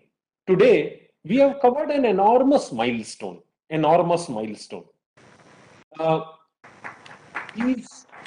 These capabilities are so humongous that today India tests about, at the peak of COVID, about 14 lakh COVID RT-PCR tests in a day, pan-India. And out of that 14 lakhs, AMTZ's singular capacity is to supply about 12 lakhs a day. Now, that's the capability we are talking about built from a scratch. Now, this obviously happens because under the accreditation systems, which Rana, you know very well, the large number of laboratories for EMI/EMC testing, biomaterials, validation, pre-qualification, and so on have all been built in one single place. And therefore, perhaps this is the place where right from an 40 gigahertz dual masked antenna to an we're used for cath lab, to an accelerated aging used for implants, to oligosynthesis used for diagnostics can all be put in one place. What is really unique is the Kalam Institute, which is our knowledge arm, by its constant endeavor, has now become world's first WHO collaborating center on innovations. That's a huge achievement for a country. I am simply glad and satisfied that the first center on innovation globally to be recognized as WHO collaborating center is an institute named after Dr. Kalam, whom all of us respect, love, and look up to. Now, coming to the point of strengths and area of cooperations, there are three bullet points that I would like to share. Now, India now has started making CT scans and MRI. What do? We go to a hospital, We sell them because our product or cath lab, for example, which is made by our good friend Gaurav Agarwal from Involutions. So what do? We go with this highly complicated, capital intensive machine to the hospitals, fully knowing that these machines are image intensive, requires lot of storage space, analytics can play a big role. We are satisfied just by selling the machine. What if we were to sell a package to a hospital? Here is your MRI. You don't have to worry about storage space because the MRI supplier will give you the storage space. You don't have to worry about tele-reporting, tele-radiology, and analytics because the MRI supplier will give you that. If you remember the National Radiology Program of India, which was designed by me way back in 2015, we had this function of tele-reporting, analysis, and storage under a separate provider. But now, as Rajiv ji mentioned, as our manufacturing sector has boomed and to a great extent has come up, there is a case for merging it. Can the manufacturers be the supplier of storage space and analytic services, including reporting, tying up with wonderful partners like represented by Dr. Ravi Gaur and many others who are in the business of diagnostics? And therefore, point number one is, can we work with Taiwan friends to ensure that our solutions are more comprehensive and not just a product? My point number two is, again, my colleague and friend from Taiwan mentioned about dialysis, ECMO, heart-lung machine. You know very well that no country today has the wherewithal to produce all of them. Something comes from Germany, something comes from US, something comes from China, something comes from Brazil, and so on. Now, these machines, these high-end technologies have core critical components that are not there. We can engage with our friends from Taiwan. Very happy to share with you that just yesterday, the Indian Council of Medical Research has brought out a joint product development proposal for industry exactly on these 4 machines, which were objectives given by us also to ICMR. Now, if we can join hands, we can do rapid product development and scale up production at both places, not just in India, but also in Taiwan, as joint partners to bring these novel technologies with the support of the Indian government, which has brought out the financing method yesterday. And my third and the last point is, Taiwan has actually shown a big success story to us. We must be grateful to Taiwan for an example they have set. Taiwan is a very geographically small country, consisting of very passionate people. And Taiwan has actually done something that is worth learning from, as friends, as colleagues. And we must appreciate what they have done. But there are still some gaps which we can fill. A very, very small example. Glucometer uses the glucometer strips, which are made using the strip cutter machine, an automated machine that comes from Taiwan. And we are actually taking those machines to increase our production.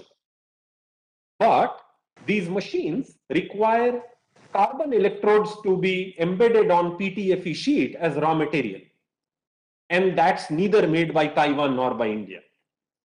And therefore, even if we as two countries, as two teams, as colleagues, join hands to make these technologies at scale, we will still be having the hindrance of not having the raw material, despite Taiwan having world-class strip cutter machines or glucometer, a very small example. And therefore, my third point is, can we join hands for rapid research and development on core materials that go into making of the products using manufacturing machinery that's already being made in Taiwan? And I think if we can take advantage of our strengths, our friendship, and our passion, and join, there is a space, which was my point number one, to make our products more comprehensive by adding IT, analytics, and storage services. 2, joint development of heart-lung machine, ECMO, and so on. And 3, joining hands for backward integration in bringing raw material within the ability of our using them viably for both countries and for our markets. So with that, thank you, Dr. Ravi Gaur and Dr. Rajiv Nathji and Mr. Rana. And thank you to the audience. I wish I was there, but all of you are invited on 7th April World Health Day to AMTZ for the inauguration of the WHO Collaborating Center on Innovation. And we look forward to our friends from Taiwan for joint work with full commitment. Thank you very much and Jai Hind. Thank you, thank you, thank you. Thank you very much, Jiten, for giving us information about what initiatives AMTH has taken in last only few years, not many years, and has changed the whole ecosystem in healthcare delivery. And it's really wonderful to see that how rapidly you have, beautiful strategy you have developed and then come out with this. And I think your 3-point strategy for quick development, research, and growth path is really commendable. And I think our partners from Taiwan and other countries definitely would like to explore the possibilities and opportunities on those. So thank you very much once again, Jitendra, for your kind presence in this gathering. Thank you. Now moving on to the next panelist, Dr. Ravi Gaur. And Ravi Gaur is as a well-known name in diagnostics, particularly medical laboratory. Dr. Ravi, my question to you is about in changing scenario in last couple of months of COVID pandemic, how healthcare system has evolved, any transformation happened, and what are the opportunities which we have for collaboration, like Jiten mentioned and Rajiv mentioned, with not only within country, within the states, but also outside the country that we can leverage on. Over to you, Rav. Thank you. Thank you, Dr. Rana. I think, and probably I'd like to thank Voice of Healthcare to give us the opportunity to talk about it. And, and the very relevant theme that collaborating on digital healthcare. I think the very first thing what has happened, evolved in 2 years, is the collaboration. I think that's the transformation in the healthcare has happened. Collaboration between, the government, between the governments and probably the globally, we all were fighting for one cause. And that's what has probably led us to probably address this COVID pandemic. So in India, we have probably the collaboration between the policymakers, we have collaboration with the manufacturers, service providers, the research and scientist people, and of course, the various funding and private. It's basically public-private partnership and the opening up the minds, actually, because I think that's what has really transformed the healthcare, because we are probably now, talking to each other, and this is a digital health, an opportunity to talk to reaches even the topmost authority. We can easily, come together to one platform. Couple of things I'll list out probably. I come from diagnostics, so before that, what's happened in diagnostics, I'd like to share something. There's been a lot of transition in 2 years, and I think the way the COVID has been addressed, probably all people, whether it's a preventive aspect, whether it was the diagnostic part, or it's the treatment part, or creating the infrastructure part, and the service delivery part. I think everywhere there is a transformation. We have, if you talk about the various schemes, Ayushman Bharat, we already heard Skill the Development Council, they're creating skill, that's the most important workforce required. We're talking about, Prime Minister is talking about the wellness. I think more focus is going on the wellness centers, where our primary health centers have to be converted to the wellness part. And I think if we address wellness well, so probably the NCDs and the going forward, probably our hospitals which are overloaded with the very, very minor issues, patients come down, rush to a tertiary hospital, secondary hospital, we can probably take care of that structure. Then the important thing which has happened was this address of the telemedicine, probably pathology, which is a teleradiology or telemedicine probably that we have probably advanced a decade now. That's come and advanced. Because that is something which was not there. It was there before, but it was a very, very slow progress. But I think with the need, it is accelerated. And I think the regulations came, and I think it's now really, and we can address the last men out in the post. And that's something very, very important part is evolved. And there's a lot more can be done in that. Radiology is already there. I think I am a pathologist by profession. I will probably look forward because we have more than 1.5 lakh labs across India. But we just have probably 20,000 pathologists. After them, probably 20% are not even practicing pathology. How do we address that? I think there's some kind of a working. I'll give you an example here because Simply one thing. When we're talking about today, we talk about India is, accessible healthcare. Okay, healthcare may be accessible, but to all, we can have infrastructure, best of facilities all out there. But if it is not affordable to the common man, this accessibility has no issue. Now, even if it's affordable, it does not have a quality ingredient into it. There's no point. So I think all three, accessible, affordable, quality, I think that's where probably a transformation has happened in the COVID. I think a lot more things need to happen today. Example is COVID right here, because the way the fast track, I think when we started 2 years back, there was hardly any lab doing COVID PCR testing. Now, today, PCR is a common prescription. Even the RMP out there, common man asks, do you do RT-PCR? Do you do RT-PCR? It's a great technology which can address a lot of things, from no lab almost to 3,000 plus labs. The way the accreditations have happened, the way mobile labs have come up, they are being setting up, and within 48 hours, the lab can be shifted. The way NABL, and of course you yourself are the quality person, you've done that work. I think that helps off the transformation. Lastly, I think before we talk about more, is a unique health ID creation. I think that's a very important mission. I was part of one of the pilot projects when we worked with the Prime Minister's unique health ID creation. The biggest challenge we faced was the difference in nomenclature. One nomenclature, how to create a one code across India.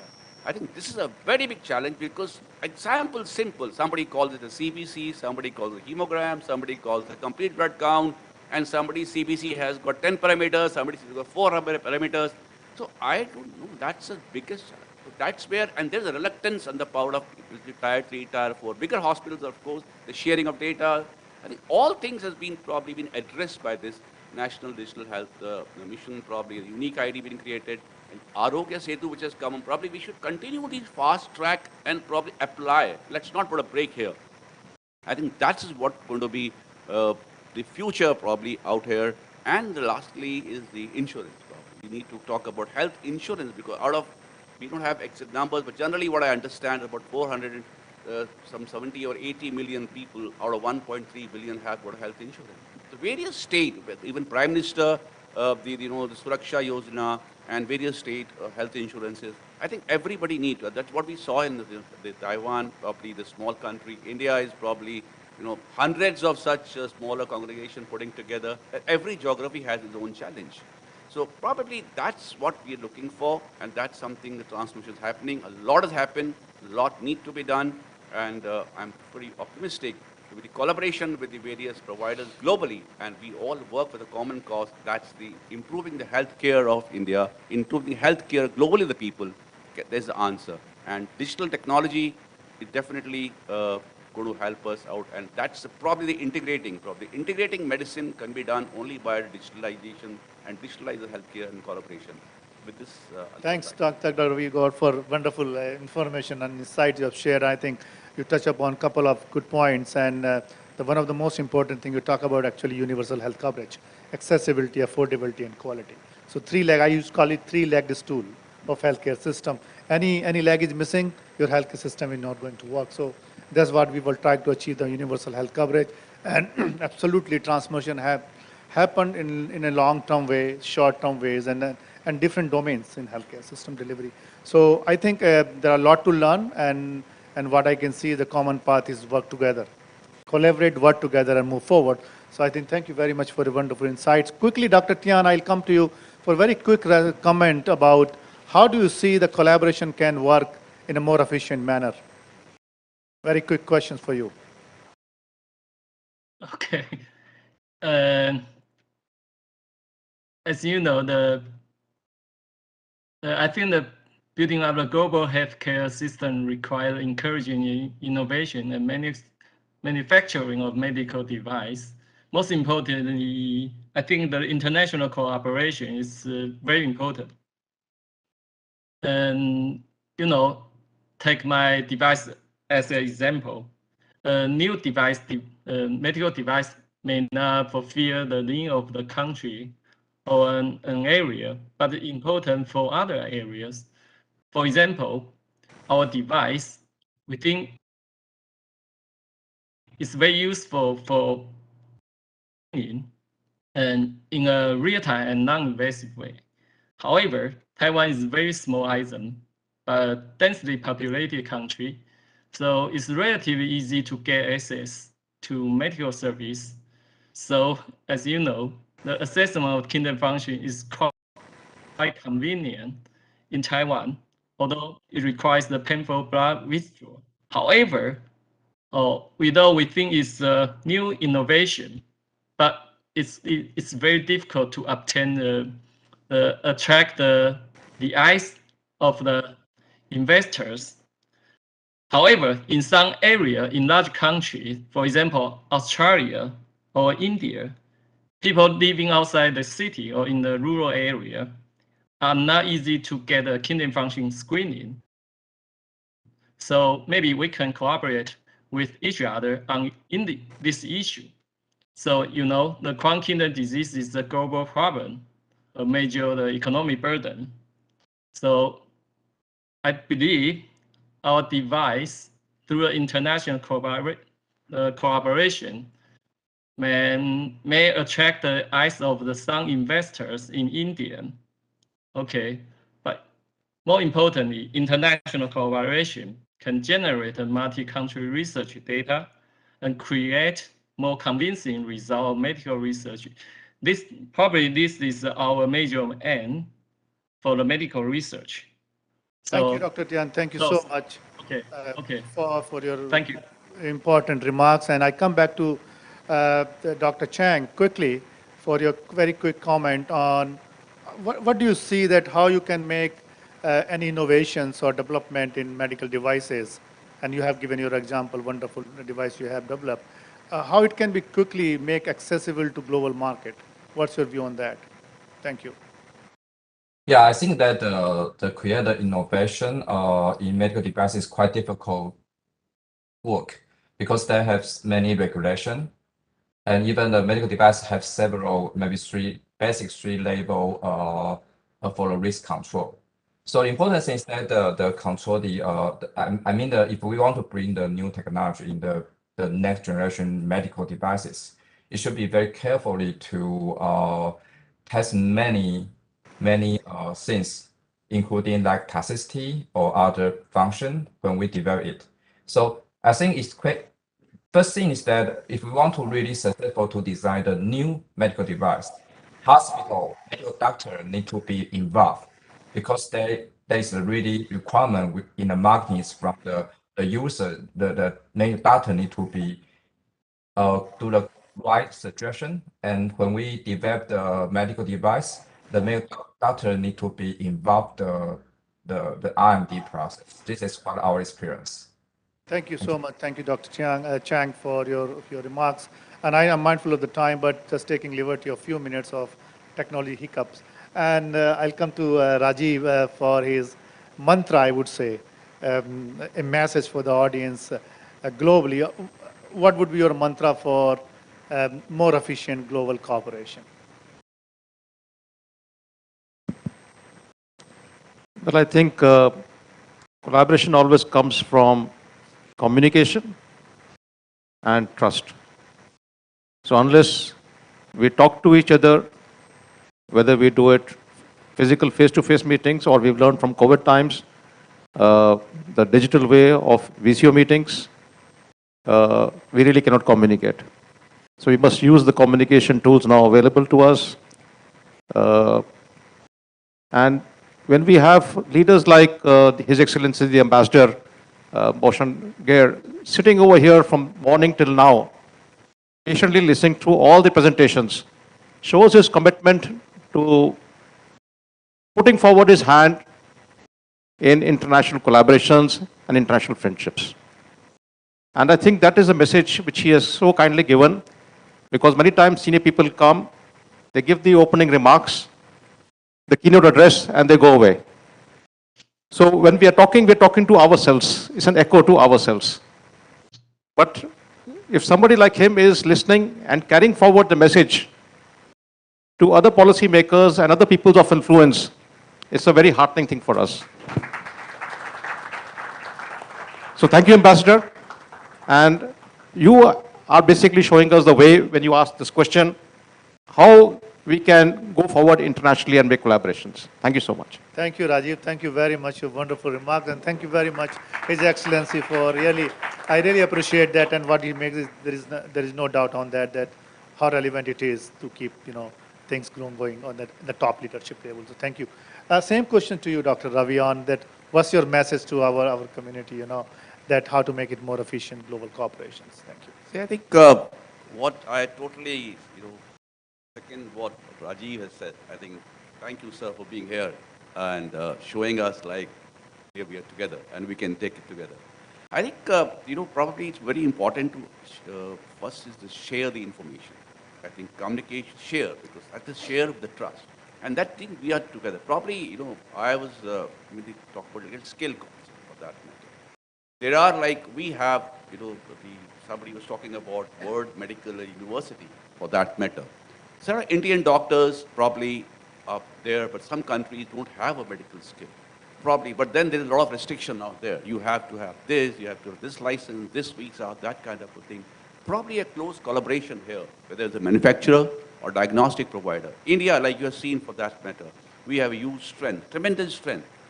Taiwan, probably you have small limited population, we have a right, but you have great knowledge. You have probably done a lot of research work on it.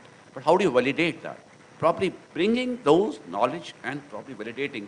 If you want to validate in your country, probably it will take a few years, probably because you have to have some 1,000 patients. But India, probably 1,000 patients available right in the probably 1 month. So whole thing can be accelerated. So close collaboration for devices, validation, for manufacturing, and then application probably, because we have still, tier 2, tier 3, because that's the population which is not yet covered by diagnostics and healthcare. They still have a 40% population. And COVID has taught us, like point of care devices. Our mindset was a blood sample, but today we talk about breath sample, saliva sample, urine sample, body fluids. I think that's something we need at least a screening process. It will be NCDs and urgent can be issues. Probably the research, the development, all put together, we can definitely take it forward, and it could be a good collaboration. Thank you so much, Dr. Ravi. Jitendra, are you there? If no, okay, thank you so much. And I think, one-liner from you, Jitendra. No, I think one liner from me would be to take advantage of His Excellency Ambassador's presence. And that can happen when we convert this discussion in a close-knit discussion with 2 or 3 specific joint projects to go forward. Let us identify 2 or 3 joint projects, identify teams from both sides, and cook the pudding to know how good it is. That's the best way to go forward. Fantastic. Thank you, Jitendra. Wonderful. I think that's kicks things. And I think what I gather from all the deliberation is about, it's not just collaboration. I see it's efficient and effective collaboration, which means it's land up to something which we are trying to aspire and to achieve. And it will not be achieved till we have a commitment at our level. So it's level from the top to middle and to down.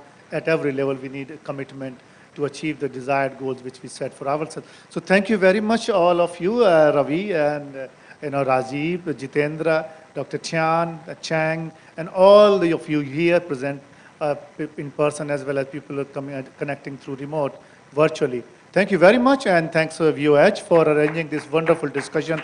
And last but not least, all the dignitaries and His Excellency, the Ambassador from Taiwan, real commendations for your presence and patience you have shown since morning. So thank you very much, and with this, I would like to close this session. Thank you very much. Thank you so much, Dr. Rana. On behalf of Voice of Healthcare, I'd like to take this opportunity to thank all the panelists and delegates present both online and offline. It's a true privilege to have you all with us today. With that, we conclude the sessions. Now, I'd like to take this opportunity to felicitate all the dignitaries present with us physically for this session. I request Mr. Ravindra Singh to felicitate Dr. Ravi Gaur.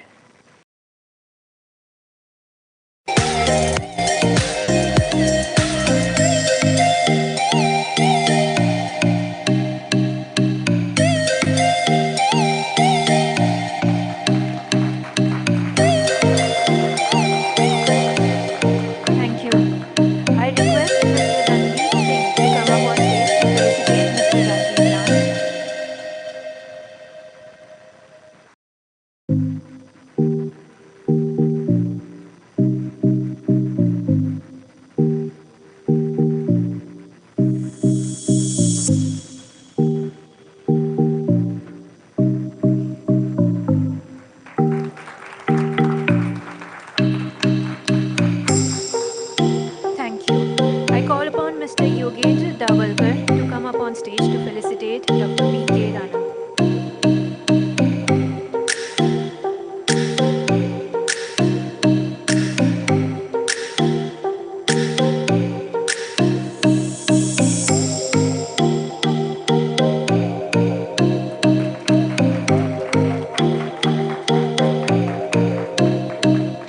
I now request all the dignitaries to please stay for a group picture. For a memorable group picture.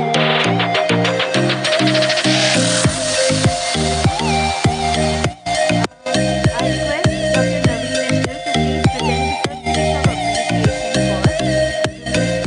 Jen Chinsai and to Ms. for bringing this event together with us and for supporting us behind the scenes for this grand event.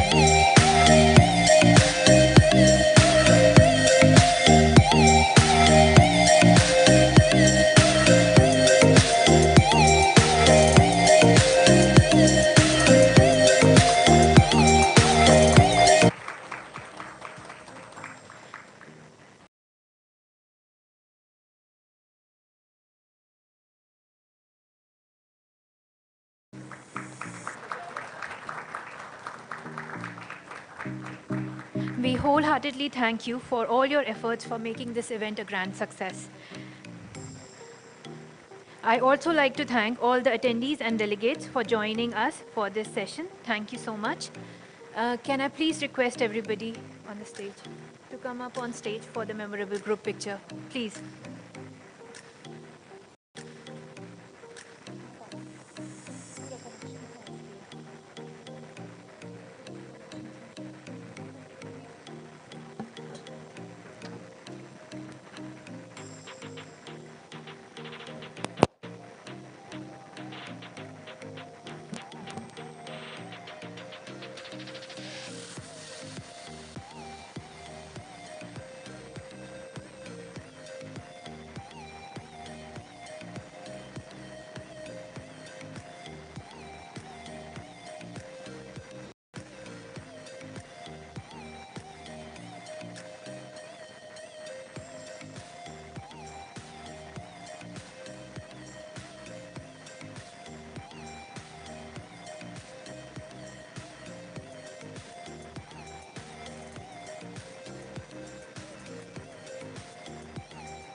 Lastly, I request you all to please proceed for the networking lunch in Senate on the first floor.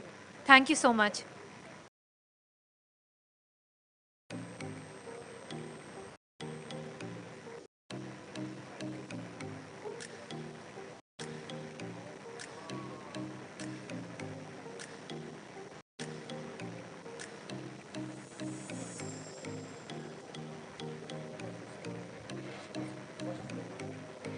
I request everybody to please proceed for the networking lunch in Senate on the first floor. Thank you so much.